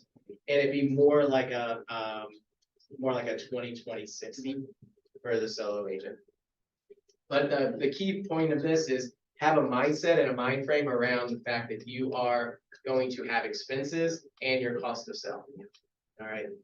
Like Cheryl said, cost of sales typically your split, your cap, sorry, not your split, your cap, and your royalty, because that's a 6% of your gross commission income on that check. So whatever is that percentage that's coming out, that's your cost of sale. All right. Okay, so then as we go, we've determined what our total units sold need to be. Now we go and we times that by what is our percentage of sellers and what is our percentage of buyers. So for some of you, that are new, or maybe you've only had a few transactions, maybe right now all you work with is buyers. And so now this is 100%, right? And you've got 0 over there, but that's the beauty of the economic model. We said it's the here and now, but it's also your pro forma, it's your projections. So you can create this as well as a projection, but let's talk about right now. So Cheryl should fill in our percentages. Oh, It okay. doesn't, Right no, down it the sell doesn't side. do, yeah. Right. So 50% listings sold equals 175 seller listings sold, times that by 0.7. That gives you your total seller listings needed. Divide that by 0.75, because that's your conversion rate, and now you know how many appointments. So when we talk about the 411, we know what our goal is, but we're trying to break it all the way down to what are our activities? What are our weekly activities? And the only way we find that out is by coming up with how many appointments do we need? At the end of the day, we need appointments to be able to have closings, to be able to generate GCI, to be able to generate net income. And so what this tool is allowing us to do is break down exactly how many appointments you need. All right, so let's say you're a millionaire real estate agent, you have 333 total seller appointments needed. You can divide that by 12. Now you know how many you need each month. You can divide that by 52 and know how many you need each week. And you can divide it by 365 or however many days you intend to work and determine how many you need per day. So this is why it's super important for you to track your numbers. If you're not tracking your numbers, how do you know what your conversion rate is? Right? Whether that's from your appointment conversion, whether it's from your lead generation, whatever that conversion rate is, if you don't know your numbers, there's no way to track this. You have no way of knowing how many appointments you need. Yeah. I do have a question. Sure. As far as the conversion rate, Yes. so for example, I had someone call me almost right at a year ago. And were like, their daughter was maybe gonna take a job here, their nephew was maybe gonna go to school here, you know, like there was a lot of names. Yes. And this year, like literally 2 days ago, I talked to him, he said, all right, we've kind of changed things, but I'm gonna buy them. We're ready now. Okay. So as far as the conversion rate, is there like a time scale that you look at? Because last year I did not convert him, but this year, now he's one of my clients, you know? So my belief in that is unless they chose a different agent Okay. to then sell the property or find them a home, then I don't necessarily, but that's just me. I don't know that there's a hard and fast rule. Yeah. Like if you're looking at, okay, what did I do last year, then you wouldn't count it. But it's not like somebody's gonna put this on your permanent record, right? Right. It's just to help you understand. It's just a guide. In general, this is kind of what I can expect. Some people do take longer, but then you just would add them the next year into your Gotcha. conversion. Okay. The way I kind of look at it is if they're ready to buy now or sell now, and they have that appointment, that's what you're tracking in that case. In my opinion, and this is just my opinion, it's hard to kind of hold that against your conversion rate if they're not an active buyer or seller. Gotcha. Okay, Right. so this is like if you lose someone, instead of listing with me, they listed with maybe. That would be more of a lead. It's always been- That would be more of a lead conversion versus a buyer conversion or a seller conversion, right? It's at the top of the funnel versus as they get lower. Gotcha. Okay. But the other important thing with our conversion rate, so if you don't know your conversion rates, use these. Okay, go ahead and start using these. But what you will be able to track as you continue on is if your numbers are below these conversion rates, now you know I need to invest in something like a class or a course or develop my skills. I need somebody that I can run through conversations with so that we can get better, so that when I have these opportunities for appointments, I'm doing a better job of closing them, because right now there's that gap. Right? And I will say newer agents starting out, your conversion rates are typically higher because you're working with people you know already and they already know, like, and trust you, right? For the most part. As your business gets bigger and you start casting the net wider, your conversion rate may be a little lower, and that's okay because there are people that don't know, like, and trust you yet. So just understand that may fluctuate. Yeah, and it's even a good way of testing your lead sources. So if you're investing in a lead source and they're giving you leads, and maybe you're getting appointments, but you're not converting those, even though typically when you're working with your sphere or you're working with, people from, well, your sphere, your database, whatever that might be, if your conversion rate's really strong or from a different lead source or some other form of marketing, and those leads are coming in and your conversion rates are higher, as you're tracking that, you can now know, okay, this is my expectation, as opposed to, now with this lead generation source that I'm investing in, my conversion rate's a lot lower. So maybe those leads are a lot colder. And so again, it's helping you be able to track those numbers so is this a good investment for me? It's one thing if they're sending you a bunch of leads, if your conversion is 0%, because they're all very cold leads. One, again, it might point to I need to do a little bit more training or understanding of where they are, or maybe my conversation needs to look a little bit different for those particular leads. All right. Yeah. Yep, next. Oh, so yeah, what I was talking about earlier is then because you need to know what your appointments are, because again, these are your activities, these are the things that you have some control over. It allows you to know how many appointments do I need each week, and how many do I need each day, how many do I need each month. So, all right.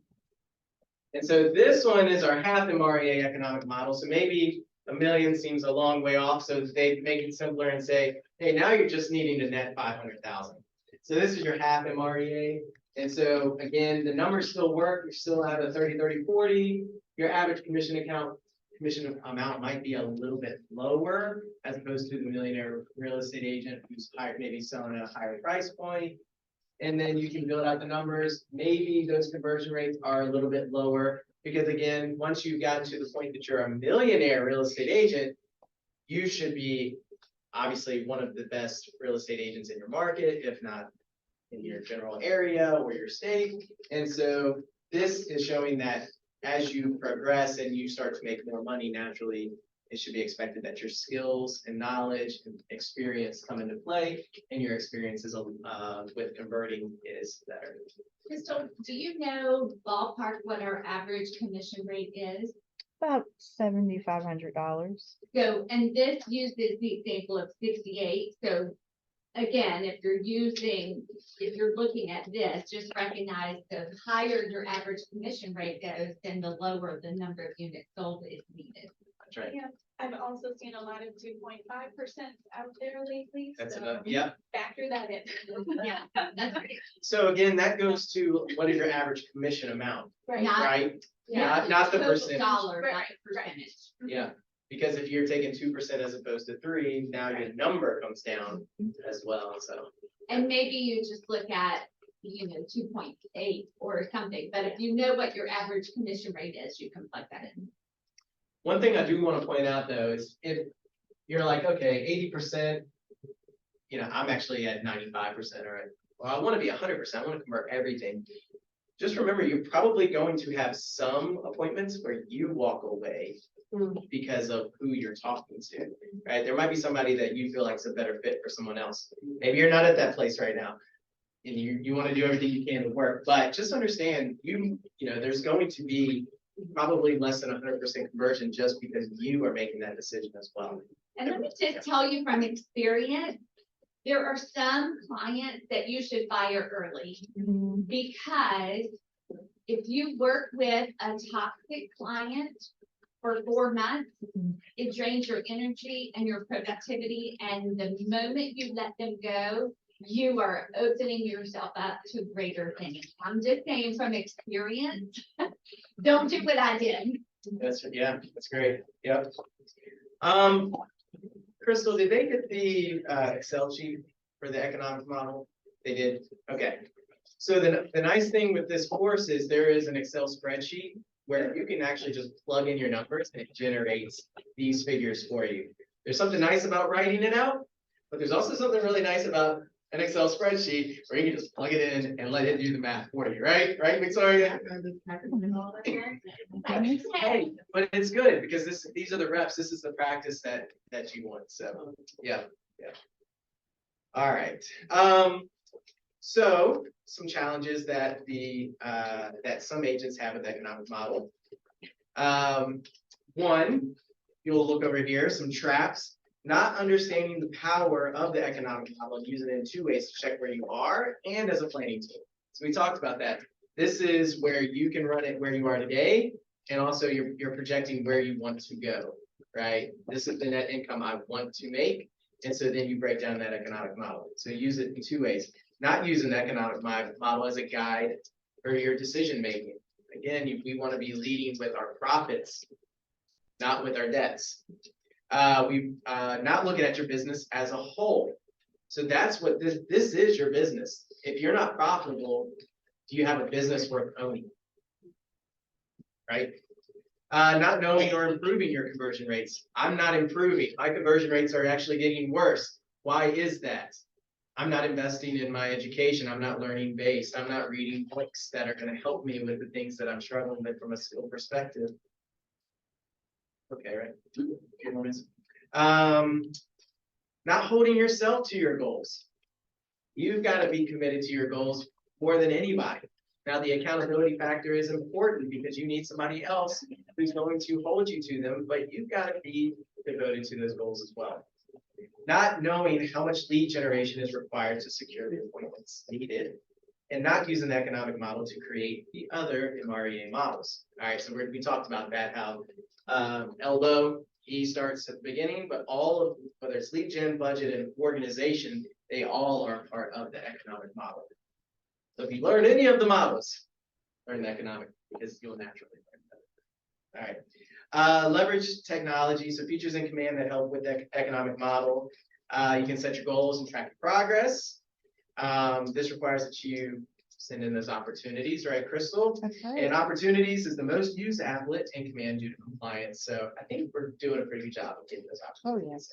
So. And when you're using command and you have an opportunity, so the better we all get, and I'm saying me, right? The better we all get at immediately putting somebody into an opportunity when you know that they're going to be a buyer or seller and you're nurturing them or whatever.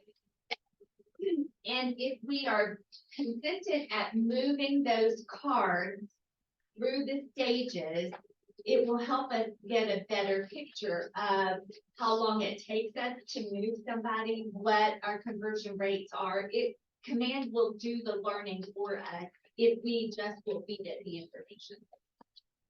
It's a business management tool. So use it. All right.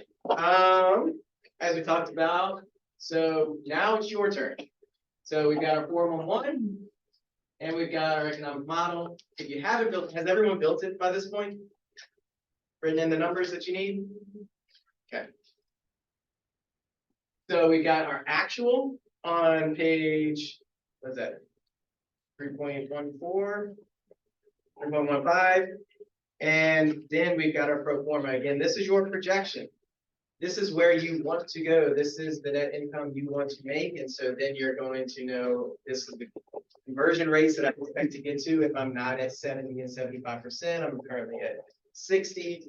All right. These are, I'm going to put it in my 411. I'm going to invest in, I'm going to spend time. KW has a live call every morning where you can listen to people role play and you can also participate. So I'm going to invest my time into that. You're looking at, okay, what are my weekly activities in my 401 that's going to improve my skill set so I can improve my conversion so that in my pro forma, I'm hitting those numbers that I want to hit with my conversion rates.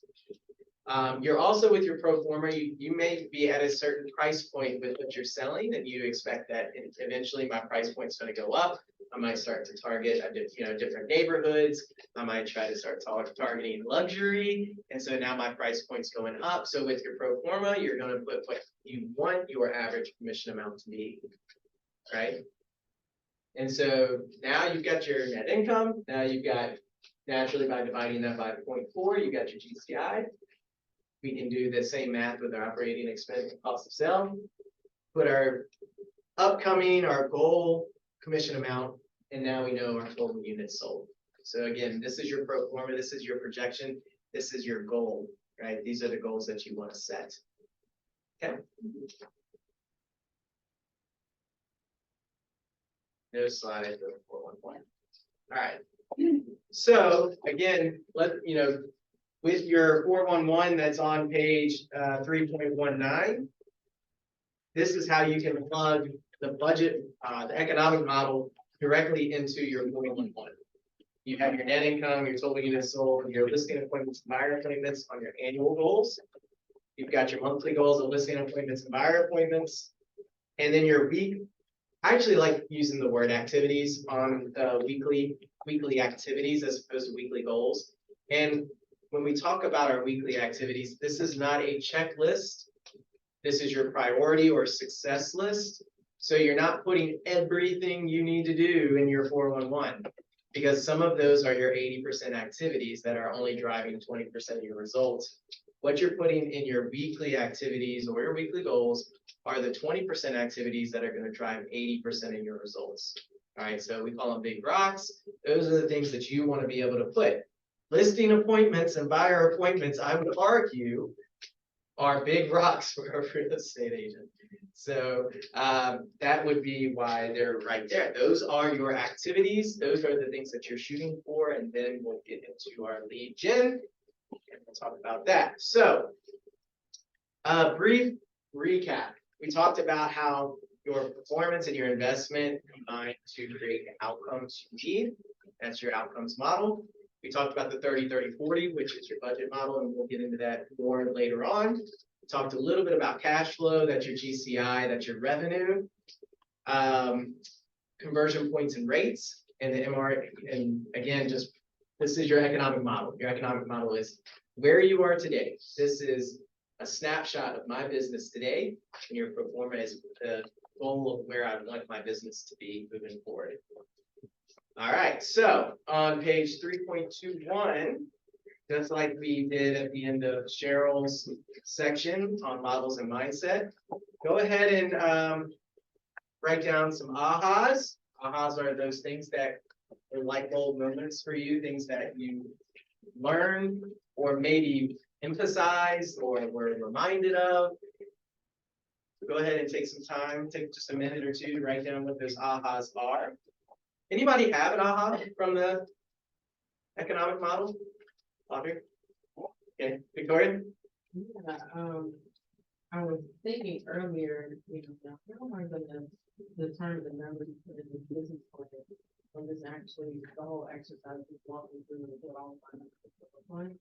And so the way that my brain functions, it helps me see what I actually need to do.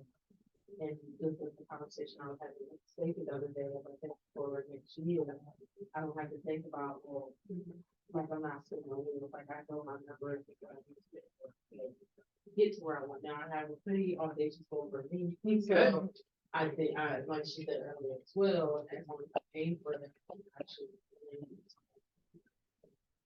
Share your audacious goal with us. yeah, so my audacious goal for me as far as the net income is $300. All right, you'll get there. That's awesome. That is awesome. Great job. Thank you for sharing. Audrey? I just shared this with Stacy. So I feel like for me personally, the 30% number is a little bit high as far as operating expense and cost of sale. Yep. So I'd have to really narrow down exactly what mine is. Right. But even just following that and getting to what my goal is, it basically translates to 3 appointments a week. And I'm like, even with those really inflated numbers, I'm like, 3 is pretty attainable. Like 3 appointments a week is not, it wasn't like 10. Right. Right. That's pretty doable, I think. Right. Right. So that was kind of my aha moment is, there's no reason I shouldn't be hitting these. Right. That's sort of what it was. And again, for a solo agent, Yeah. your cost of sale is going to be lower. Lower, yeah. Right. Yeah. Now I would argue, Audrey, as you've grown and scaled your business and it's continued to grow, you did hire some help. So now you've added some expenses to help you manage, your business as well, right? Or provide some services to you. So just understanding that, if you're hiring an admin, they're going to follow the expense model, right? Because now that's a salary. Second, you start hiring buyers agents and seller agents, now you're looking at cost of sale. And so that's gonna be percentages that are coming out of your check, when those people are involved in the transaction. Thank you, Lonnie. Thank you for sharing. But I think the model shows that do we want to hit those goals? Do we want to get to that point? The percentage that's obviously being taken out is 100% worth it because it's helping you get to that goal. You really, like you said, you can't get to those numbers unless you have help. That's right. Mhm. Great point. That's exactly right. And again, we're gonna get into lead gen as well, but sometimes when we know the money that's coming in, it's hard to kind of let that money go out. But we have to understand if we are leading with revenue and with profits, if we can take that profit and invest it into our business, whether that might be a lead gen source, now you're growing your business, right? When we try to just hang on to every dollar and "Oh, I don't want to spend it on this, know what you're spending it on. Sorry, I'm jumping right into this Okay. model. Okay. I I think it's break time. It is break time. So we're gonna break till 11 o'clock and then we'll jump into the weekend. My lunch would say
The lead model is the second of the 5 models, right? And it's the first L of the 3 L's, leads, listings, and leverage.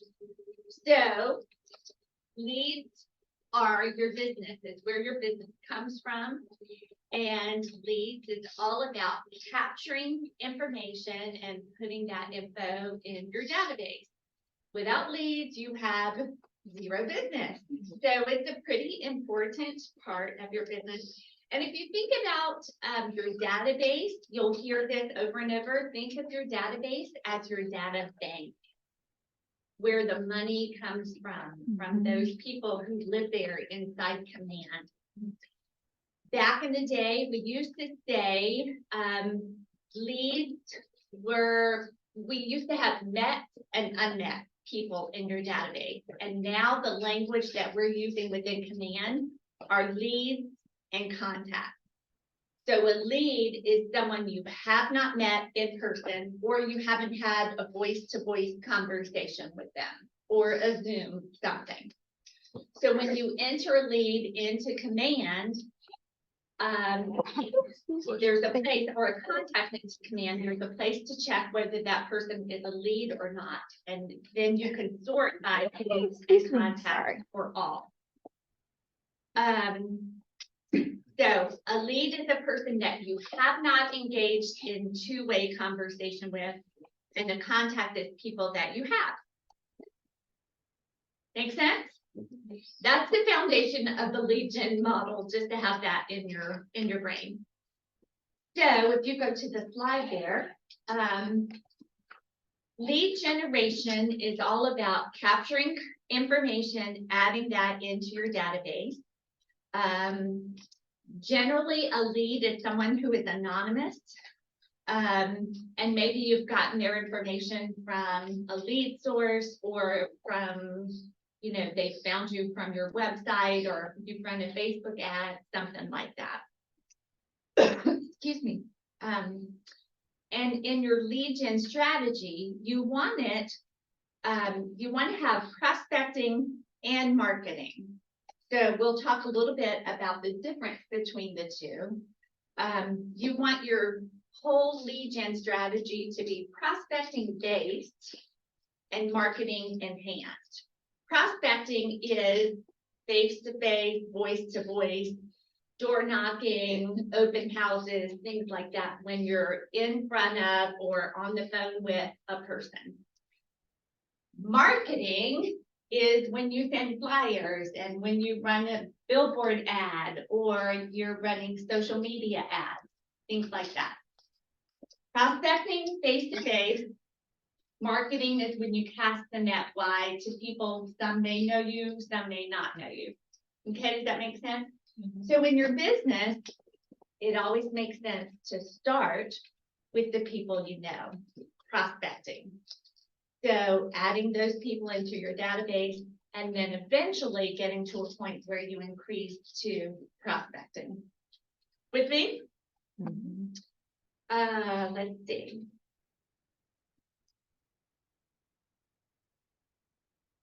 Okay. Marketing is a little bit, it's going to cost you some money, whether you're mailing a flyer or you're running ads or a billboard, things like that. And it's a more passive strategy because it takes longer for those things to convert. Mm-hmm. And you also really want to make sure when you're talking with people to ask them, how did you find me? How did you hear about me? So that you can begin to track whether or not the things that you're spending money on are making sense. Prospecting is much more time intensive. It's very proactive, and you get more immediate results. One of the times that I took bold early, and the first time I took bold, I remember I hadn't made all my contacts for the week, and it was the morning of, and I was like 15 or 20 shy. And so I started out, and this was when bold was in Roanoke at that particular time. And I went to Sheets on 221, and I'm just talking to people at the gas station on my way to Roanoke. I'm like, I gotta make some contacts. And so they ran me out, And so I went to the Sheets in Roanoke, and then I made the rest of my contacts there, but I actually connected with someone who was looking to buy a house. So that's immediate, right? It's face to face, you get more immediate results versus something that's more, casting your net by. Who's doing, I'm sure that all of us are doing prospecting, right? Are you, everybody doing prospecting? Who is doing some form of marketing right now? And what are you doing? What? Sponsoring things. How about you? Mailing postcards, Okay, magazines. magazine, Audrey, Mailers Kellers, okay, And Any- report. and a billboard, yeah. and a billboard. Anybody else want to share? Social media ads. Mhm. We go live with it. Live events, and so that would be perhaps a mix of prospecting and marketing. Okay, Brandon? I think it's more prospecting, but something I started doing is, and actually got something off of it. I think it's the HUD or whatever they send you before you close. the HUD statement. I've started putting the buyer or seller who I'm not working with, their email in my database, and I had somebody that my client bought their house like 2 years ago, and I sent them a picture of like, they're enjoying the house, this is what they did with the front, and they're actually like, oh, we didn't have a good experience with who they used, Brilliant. and that, so I started doing that, it's kind of. That's brilliant, love it. Okay, so if you look at page 4.3, we're gonna talk about some lead generation activity. And remember, leads get us to listings. And now that you have completed your economic model, you know how many appointments you need. And lead generation is all about how do I get those appointments? Many agents, I will say, end up doing the shiny thing. You have a plan, and then sometime midway through the year, you're like, oh, I think I'll do this, and oh, I think I'll do this. And so you end up doing some lead generation that's not part of your plan, and maybe takes you off course.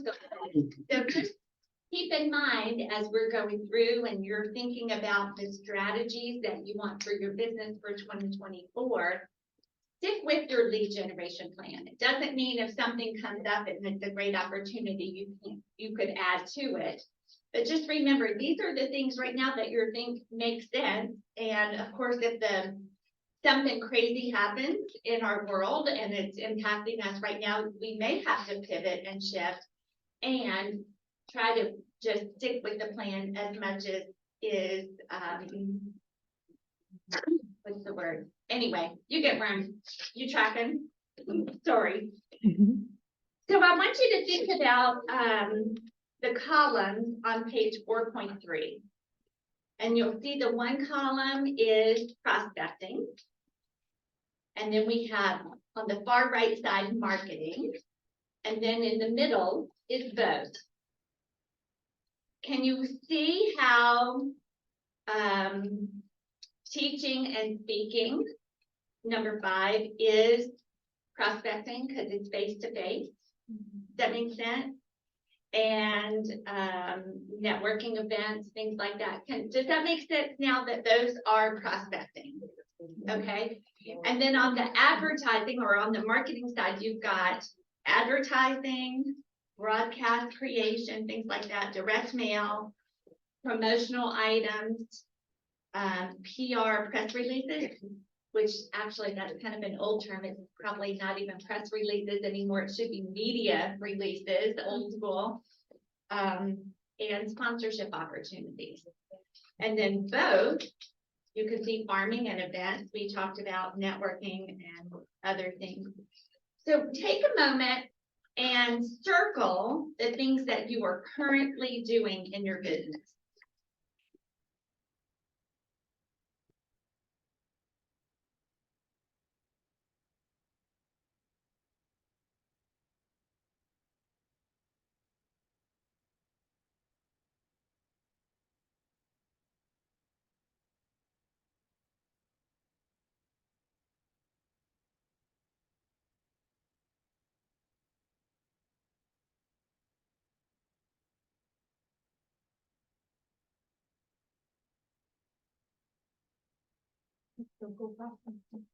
Circle, I'm sorry, it could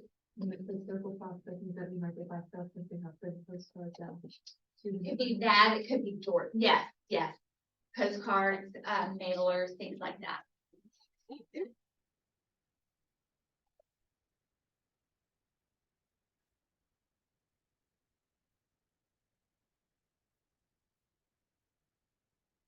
Circle prospecting, some of that could be door knocking. Right, so it just depends on whether or not mailers would be marketing. Door knocking, circle prospecting would be prospecting. Could be either or.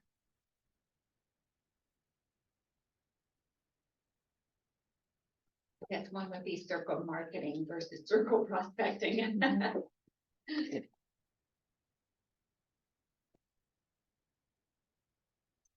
Brian, you've done some circle prospecting. Mm-hmm. It's just, you're like, essentially, you're locating a particular area, and then you're starting to call them, and it's a little bit of a cold call, so. Yeah. Very cool. Very cool. Most of the time. Okay, so you may not be finished. Now, take a look at these lists, and are there some things on there that you're like, maybe I'd like to try doing one or two or four of those next year. Put a check mark beside the ones that might be intriguing to you for your consideration next year.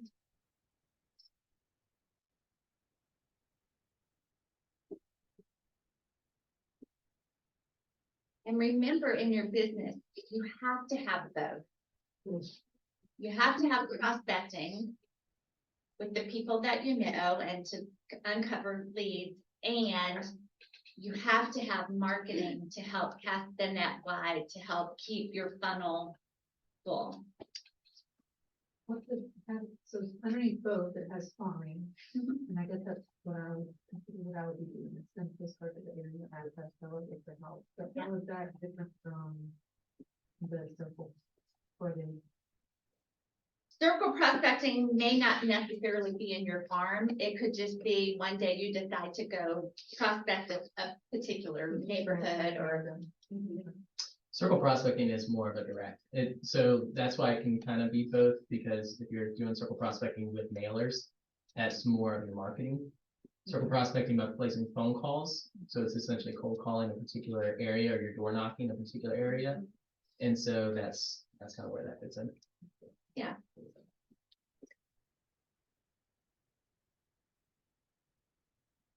Farming is when you have a particular area that you are focused on for a period of time.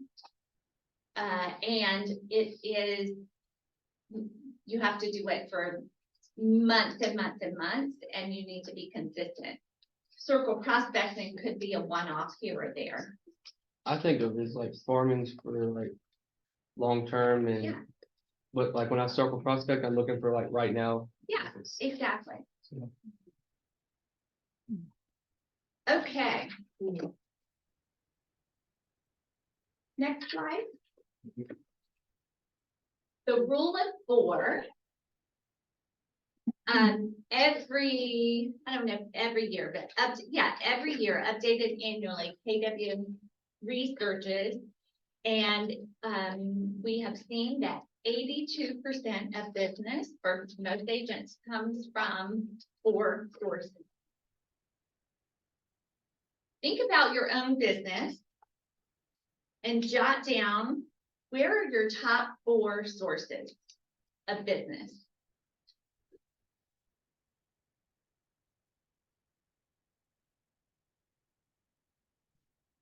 Stacy, do you know your 4 sources right offhand? I do, Tell us where they are. for sure, Sphere's my biggest, Mhm. referrals, social media, and events. Who has something different they'd like to share? Yeah, repeat business. Audrey? Mine is also number 1, my sphere. 2 is referrals, which just that's what started, at least in like my second year. Mhm. So for people in their first year, you might not get a lot of referrals, but hang in there, Yeah. because next year is coming. Right. And then, my third source is listings. Like if I have a listing, almost every single one of my listings I've picked up a client with. Right. And especially land listings, Mhm. I've closed multiple deals with every land listing I've had, I think. Super. And then vendors is my fourth one. I have some referrals from some of my vendors. which is That's awesome. Yep. So just knowing where your 4 sources of business come from, then you know where to focus your time and energy and effort, right? And if you're just starting out, definitely you know that sphere is going to be a huge part of it. And then you just think, okay, where else can I focus my intention? Maybe it's open houses, maybe it is agent to agent referrals and working on, getting to know agents outside of the area. Whatever it is, think about where can I focus. If you don't know that, what other places can you get that information or can you get those leads? What would you guess is the number 1 source of business from top agents? Sphere, would you say? Where would you guess is the number 1 source of business from top agents? I would think past clients. Like I would think referrals would be the number 1 source. You might be surprised, I was. Based on a survey from KW Research conducted in 2017, so it hasn't been updated since then. The top lead generation sources for millionaire real estate agents were online advertising, sphere of influence, repeat and referral business, and offline advertising, direct mail, yard sign, things like that. That's awesome to know. Yeah. It doesn't mean that that's where you should focus your business. It's good to keep that in mind. Especially, I think it makes sense when you're starting out, you focus on your sphere because you want to play red light, green light with your money, right? You don't want to spend money on things until you have the money to do that. And you also want to make sure that every dollar you spend is going to give you a return. So initially, it makes sense to focus on your sphere. At some point, as your business grows, you have to keep adding leads into the funnel. And I think that's where we're seeing agents do online advertising. Lead with revenue, right? If you're a new agent, you shouldn't be blowing a huge Thank you. I think red light, green light, but Yeah. it's lead with You revenue. don't want to take on a lot of debt to then generate your business, right? We talked about that. You want to use your profit to then help sustain growth in your business. That's exactly right. In command, there is a section for where the client comes from, or the lead, the source, the lead source. Be sure to fill that in so that you can begin tracking that information. That will help you in the long term know where your people are coming from. Your first target should, of course, be your sphere. Pour into them, give them value. Maybe they're not ready to buy or sell a home, and you can still be top of mind with those people. Every year, reevaluate, where do my top 4 sources of business come from? Okay. Next one. We know that we want our lead generation efforts to result in appointments, ideally, or an opportunity to build a relationship for future business or referrals. I've said it before, think about your database as your data bank, because it's where your revenue comes from. The people who live in command is what I'm going to just assume. And remember, your goal is to always grow your database. What are the 5 things about your database? You build it, You feed it every day. What are the other things? I should know this. We'll come back to that. Yeah. we'll come Yeah. back to that. No, that's not in my notes. It's just that it just came to me. Give it So- sunshine and water. I'm sorry. Yeah. And they give it sunshine and water. Yeah, that's it. Exactly. Cultivate, yeah, it is Yeah, actually cultivate. cultivating. It is cultivating, You yeah. have to nurture it, yeah. Okay, so when you are doing leads, the point of capturing leads is to capture information so that you can stay connected with them.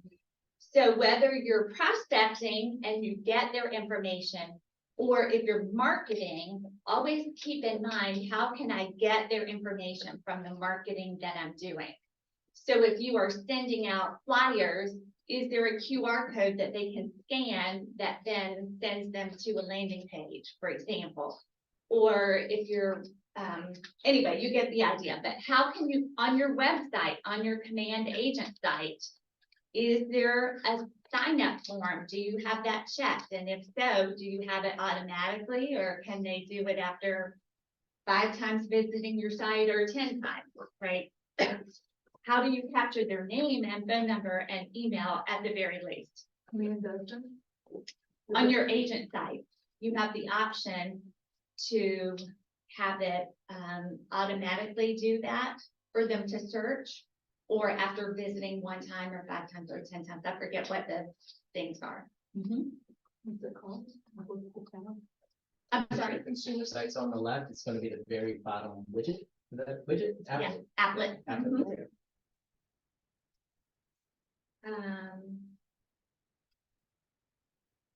Along with that, I was there with Colin and, last week, and they were talking about they're doing, kind of a candy drive thing, and they're gonna be doing a giveaway. And so think about, how can I generate, like, it's great for people to come through, it's great for them to see my brand, but how do I gain leads out of that? And so with a giveaway, you're like, hey, yeah, we're giving this away, fill out your information, let us know, maybe do you want some information about the current market? Would you like a newsletter? Would you like CMA, or, an analysis of what your home is worth, or nothing at all? And if you can give them that nothing at all, it kind of gives them that like freedom to still fill it out and feel comfortable with it, but you're still collecting that information, and you can still, on occasion, just reach out, right? And still cultivate that. But even if they put no and you don't even want to reach out to them, or at least with given some time, you're still able to get other people who are willing to fill it out because you gave them that option out. Just a thought. You can also use Google Form, set up a Google form and put that link in your marketing and have them complete that information, and then that will go to an Excel spreadsheet or landing page, same idea within command. Remember, leads is one-way communication, contacts, two-way communication. And the purpose is to stay top of mind, right? That's the goal. In either case, you want to stay top of mind with the lead and with the contact. How many people are in your database right now? Do you know? You go into contacts and command. I recently added like all the agents from the MLS, so my contacts are higher than what my sphere technically is. Sure. I want to say I have around 300 contacts, so. Okay. So on page 4.7, if you know that, put that in, the number of contacts that you have in your database. In command, put that in. Now, here's the kicker. Of those 300, or of those 8,000, or whatever the number is, how many do you communicate with regularly? Doesn't mean every day or even every month, it could be once a quarter. How many do you communicate with regularly? You mean a personal interaction, you mean like a, It could be a smart plan. is it traffic on here? First, who's that a smart thing? It does. It tells you the number. If you look under smart plans, you can see in your library how many. Kathy, how many people are in your, I'm gonna pick on Kathy because I'm sure she has a good idea of this. How many people are in your database, Kathy? 617. 617. Of those, how many people do you communicate with regularly?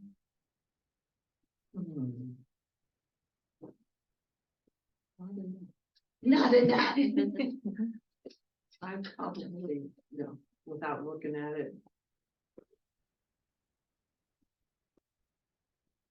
Yeah, it's probably close to 100. Okay, If that.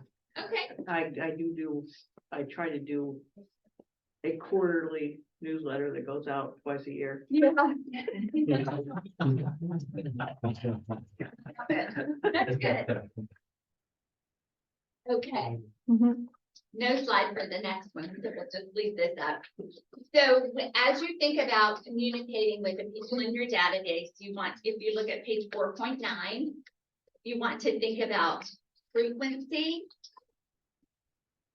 consistency, getting their permission, and offering value.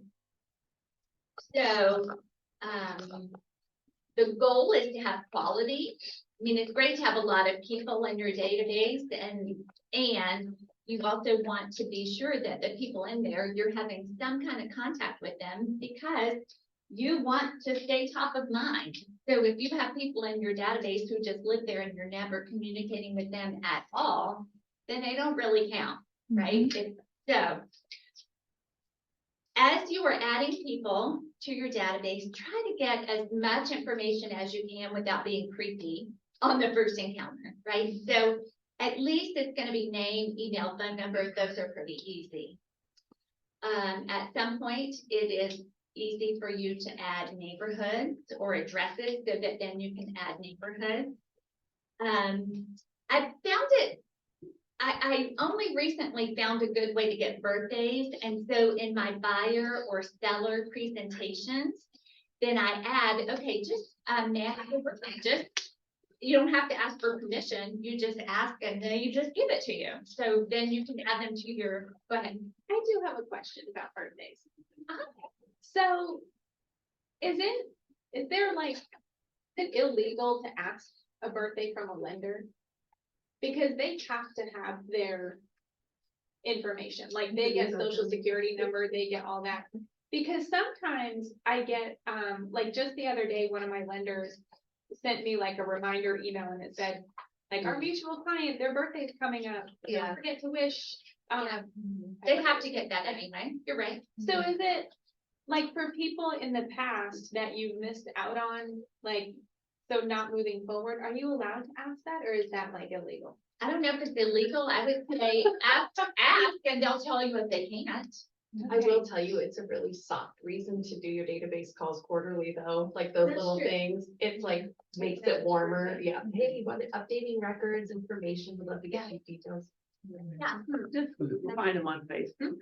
Yeah, look up on Facebook and look for the birthday that way. And another thing that I do personally, whenever I am meeting a buyer in particular for the first time, and if it's meeting them out, showing them a property, which I don't typically do, but if I am meeting somebody and I've never met them in person, I ask them to text me a copy of their driver's license.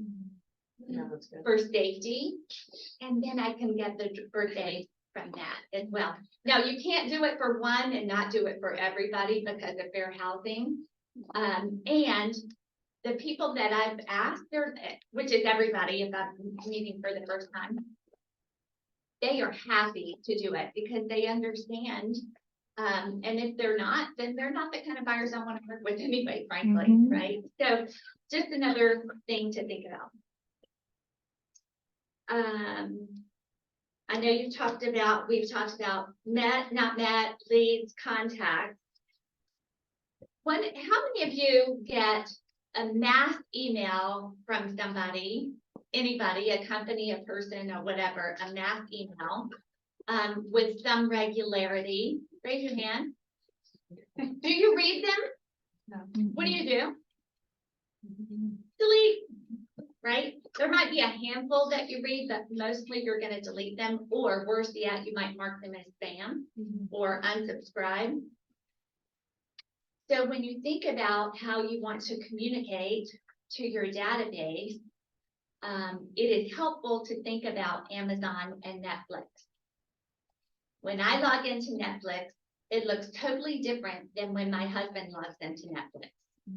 When I log into Amazon, it's totally different than when Victoria logs into Amazon, right? So when you think about the people who live in your database, tag them according to how you might communicate to them in the future. And you can create tags within Command. If you don't know how to do that, we can help you. Some examples might be, of course, buyer, seller, those are in there already. Investor, those are in there already. Some other things you might consider would be groups that you're a part of, whether it's Rotary or Chamber or church or kids soccer or blah, blah, blah, right? So then when you are thinking about something related to that group, you can pull up all those people and then message them around that thing. Okay. Another way that you can tag people is by neighborhoods or farming. So if you are farming, what's an area somebody farms? Anybody? Sandusky. So if you're farming Sandusky, you can pull up all those people by Sandusky. Hey, I have a buyer who's looking to move into your area, and you can begin to call those people. So groups, locations, how else might you be able to use that tag function that would be helpful in your business? How else are you using tags in your business? I'm just getting started, but I'm thinking things like talent in there, or I want to be like agent where I just say, hey, you can get to each other off. Yeah, super. I've done it. Yeah. Adding them, but I haven't always. Good. And if you add a bunch of agents at the same time, you can do a bulk ad for the tag and just go in and click click add tag to a bunch of people. 36 touch. Okay, so that is probably going to be a smart plan versus a tag. That's true. I do tagging as well. And maybe I'm not using it. Maybe there's another way to officially use it, but the reason I do that is because I don't put everybody on that. So if I have a new idea or something I'm doing, I'm not going to be making calls to them, but yes. Okay. And you can create your own 36 touch as well. The 36 touch smart plan will, once you set people on it, it will give you a task, and that will drive your task as well instead of tags, but either or, whatever works, right? Here's something else to consider. What about UVA or Virginia Tech or LU, right? So if you know they've got LU homecoming coming up or whatever the thing is, right? You could do empty nesters. You could do new babies or kids in school, so that when you're pulling up the list for trunk or treat, if you know they have kids, then you can pull all your contacts up by that tag. Retired. Right? You do like singles too. Single, right? So if you just think about how can I use my tags in a way that may be a natural opportunity for me to reach out and connect with people. That's just another thought process there. Another thing I would say is how they ended up in the database, like lead gen source. So And that's a field, and you could add that as a tag. that's right. I mean, if you do a Facebook campaign through Command, when it comes in, it actually already tags it that way. But if they came in and they saw Audrey's billboard and she saw that, she could say, it came through my billboard, and you can actually utilize it that way. Yeah. You can also tag your core advocates. So the people who refer the most business to you. It could be your great aunt Susan or your uncle Raphael or your first grade school teacher or your lender, whoever you're getting the most leads from, tag them as your core advocate. And then reach out to them every month. because you want to spend 80% of your time with the people who are giving you the most business, right? You could tag handyman, vendor, painter, you know, all of those folks. Popeyes. Popeyes are the good one. Popeyes, yeah, who do I want to do Popeyes with? What about downline? Downline, thank you. Yes, I have downline in mind and I have potential downline in mind so that I can reach out to them periodically. Renters is another one. Investors is good.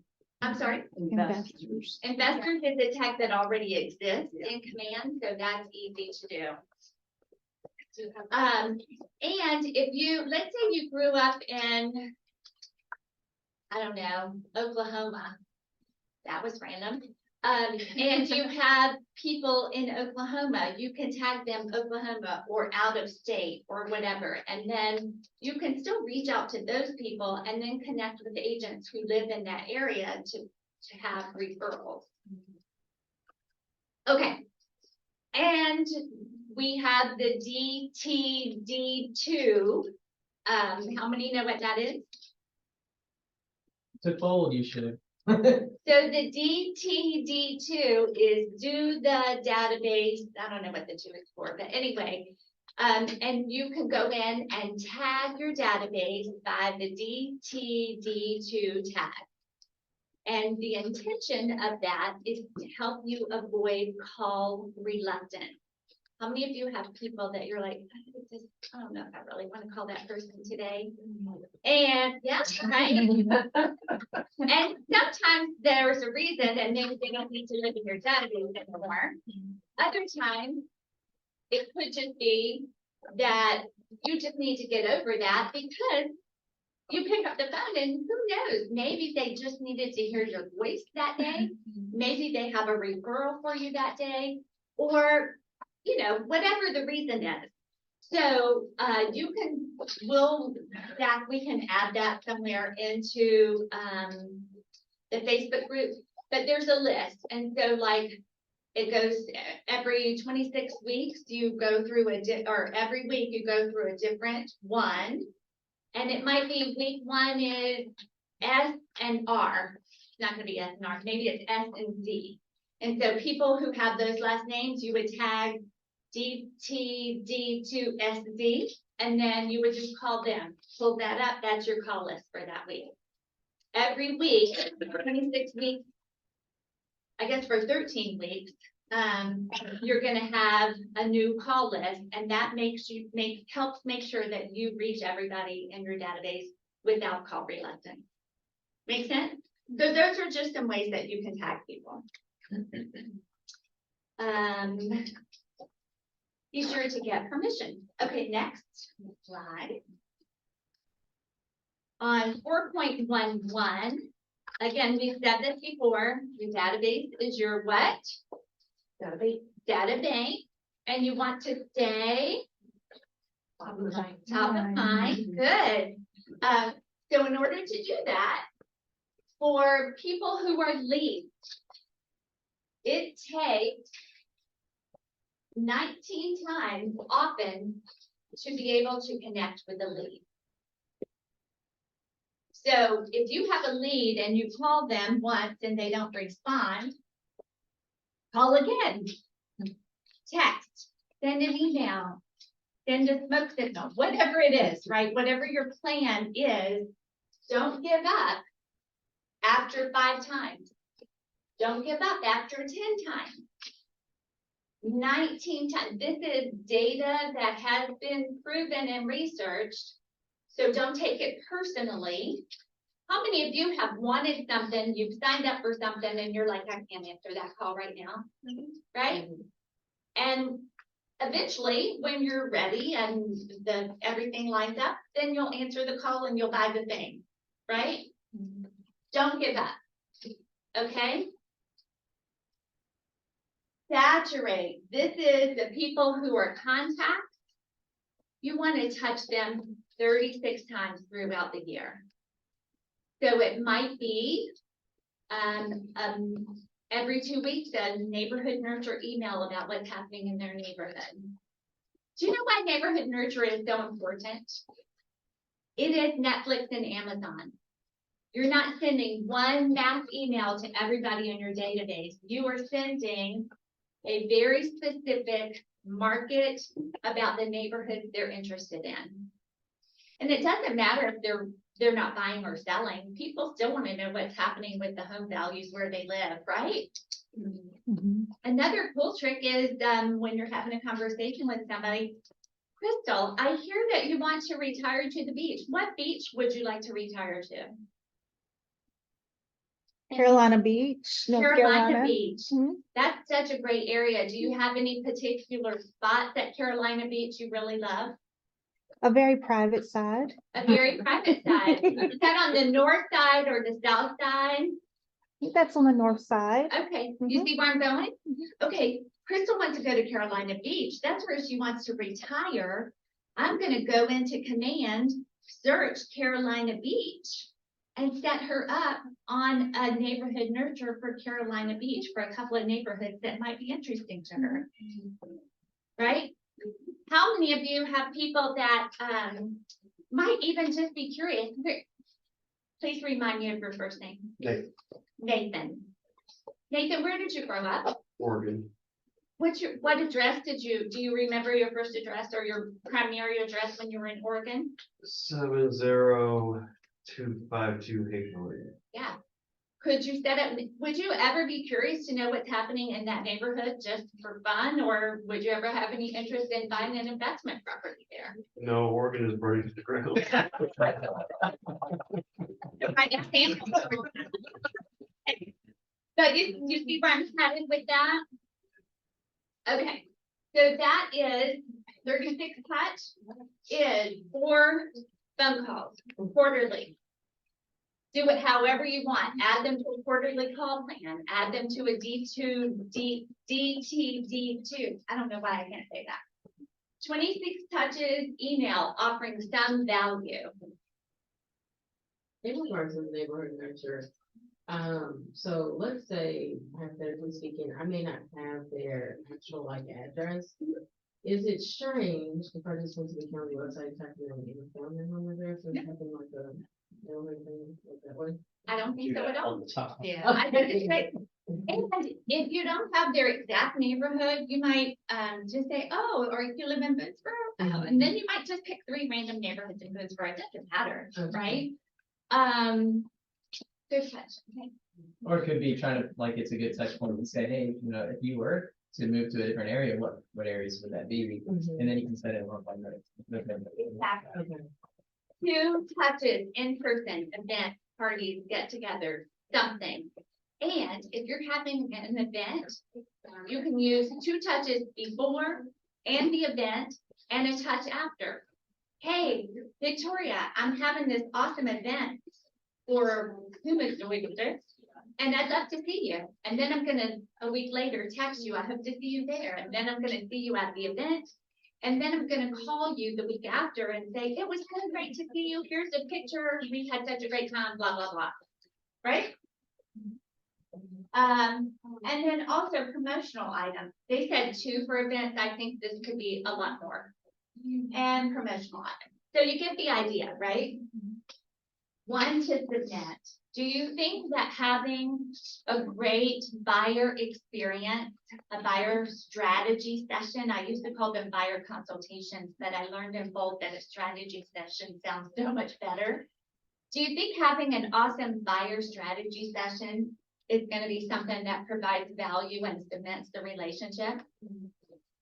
So, let's see. Cheryl, you mentioned the 2 touches for the events, and that's probably not enough. I would absolutely agree with that. If you're going to be hosting an event, the point of the event is the additional touches you get to have with your database. So you should be sending them a notice 4 weeks out, a reminder 3, 2, and 1 week out, and then you should send them a follow-up afterwards, whether they attended or not, saying, sorry, we missed you. Here's some photos of the event, or thanks for coming. Here's some photos of the event. Right? So any event that you're doing, you should be able to get 5 touches on your database.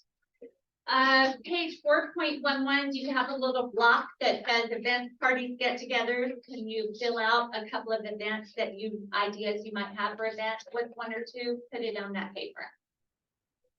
While you're filling that in, let me tell you, if you're working with a buyer, and you might do this for all buyers, you might just do this for a few buyers. I don't know, that's up to you. Consider hosting a housewarming party for your buyer. That's a great event.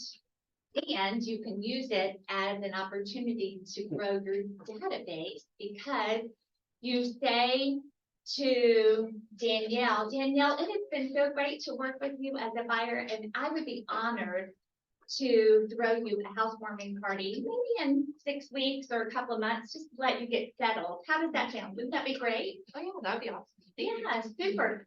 So what I would love to do, how this works well is if you get me a list of your top, I don't know, 50 friends, 25 friends, and you decide the number, right? And if you could just then put it in an email or a spreadsheet, I'll make a Google Doc and we can share.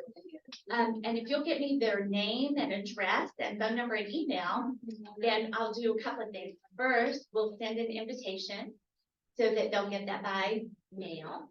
And then I'll also just follow up with an email and a phone call. Would that be okay? How's that sound? Yeah, that sounds great. Super. How easy is that? She doesn't have to do anything. She's giving me her people info, right? So then I'm going to send them an invitation. They're gonna RSVP to me, not to her. People I haven't heard from, I'm gonna call them. And then I'm gonna add them to my database. I'm gonna meet them at the party. It's gonna be great. It is low sell. This is not smarmy, let me meet all your friends. This is, hey, it's great to meet you. Happy 13th meal, blah, blah, blah, right? And then afterwards, just follow up, hey, it was so great to meet you. I'd love to just stay in touch periodically. Wouldn't that be good? Yeah. There you go. Okay, next slide. TCPA. I have to read this.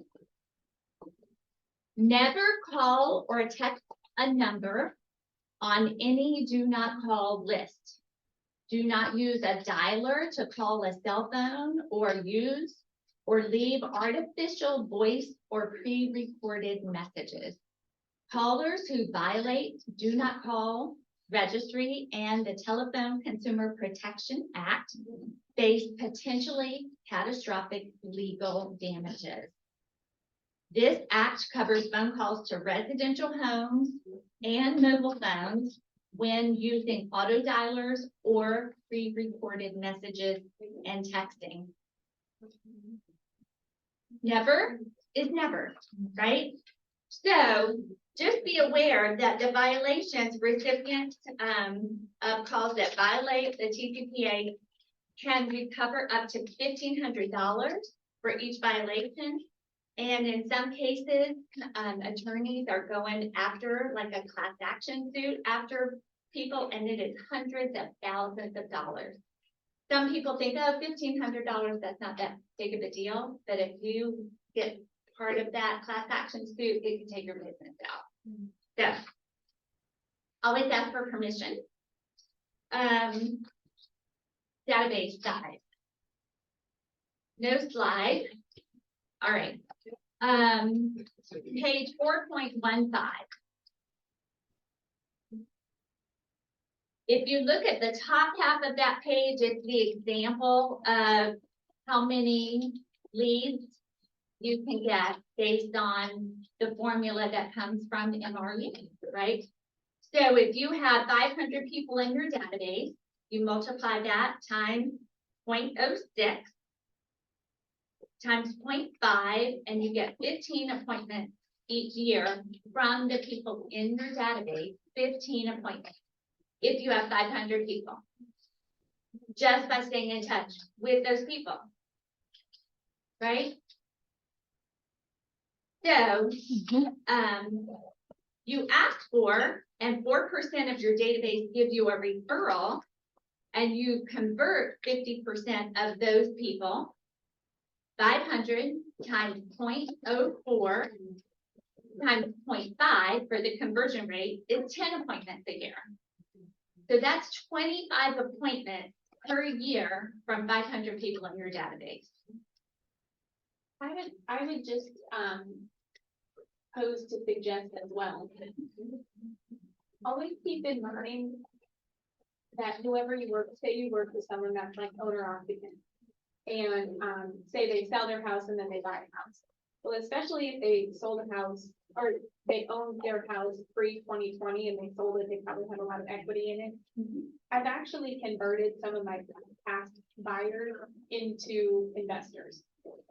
So Brilliant. always keep that in mind too, like just because they bought and sold a house that they live in, doesn't mean they're not interested in other things.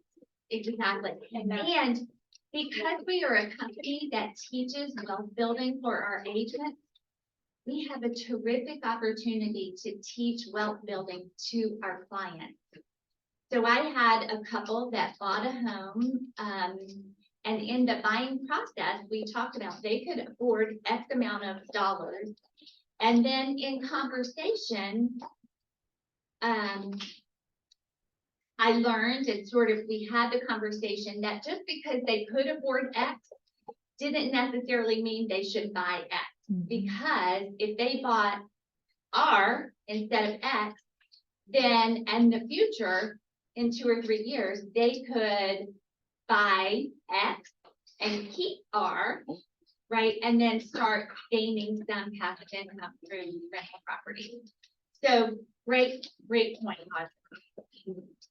So think about how many people are in your database, and this exercise 4.15, fill in, if you know this, how many people are in your database? How many appointments could you get for them? And then you can do the reverse and think about, okay, how many people, what's my goal on the economic model, and how can I back out of that to figure out how many leads I need and how many people I need in my database to get me to that number of appointments. So go back to the economic model where it says your appointment goal. Y'all with me? Circle that number and then put that number in the bottom of 4.15 for the number of appointments. And that's how many contacts you need in your database to get you to that number of appointments. If these are people that you are connecting with, because again, if they just live there and nothing happens, nothing happens. Lead generate best practices every day for 3 hours a day or until you reach your appointment goal. Time block for lead gen. This is on page 4.17. Prepare your list ahead of time. That's a huge one for me because I can get there and be like, oh, what am I doing today? So if you're doing the DTD2, go ahead and do that tag and have it ready. If you're doing something different, have a sheet printed out that you can just make notes on. Schedule follow-up so that you're ready. And leverage, I'm just gonna skip through because lunch is gonna be here, it is here. So let's just leverage technology, use the quarterly call plans, neighborhood nurtures. We've talked about some of those. So go to page 4.21. And how many contacts do you need to achieve your economic model? That's the number that you did on that page 4.15. Add that there. How many contacts are in your database today? And how many do you need to add, right, by next year? How many do you need to add each week and each month? Where are your current lead sources? This is just stuff that we filled in the other pages, okay? Where are your current lead sources? Where do you have any targets for future lead sources?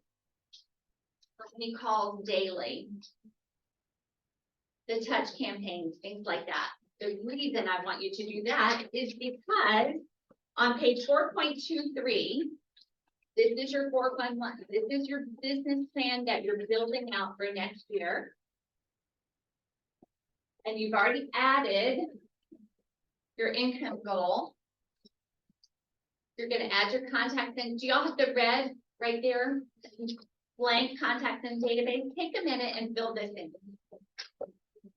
If y'all want, after we get done with sales meeting, this is where we can kind of start back here, just kind of go through it just Okay. for another quick second. Okay, Just to give y'all some time to fill this out, okay, so you don't feel rushed into it. We're gonna be starting the sales meeting in a few minutes, so, let's just break it out. good. And then, yeah, we'll grab some food and be ready for sales meeting in just a couple minutes. I was trying to like. No, I know. Yeah. Okay, Zoom, you're gonna have to log back in.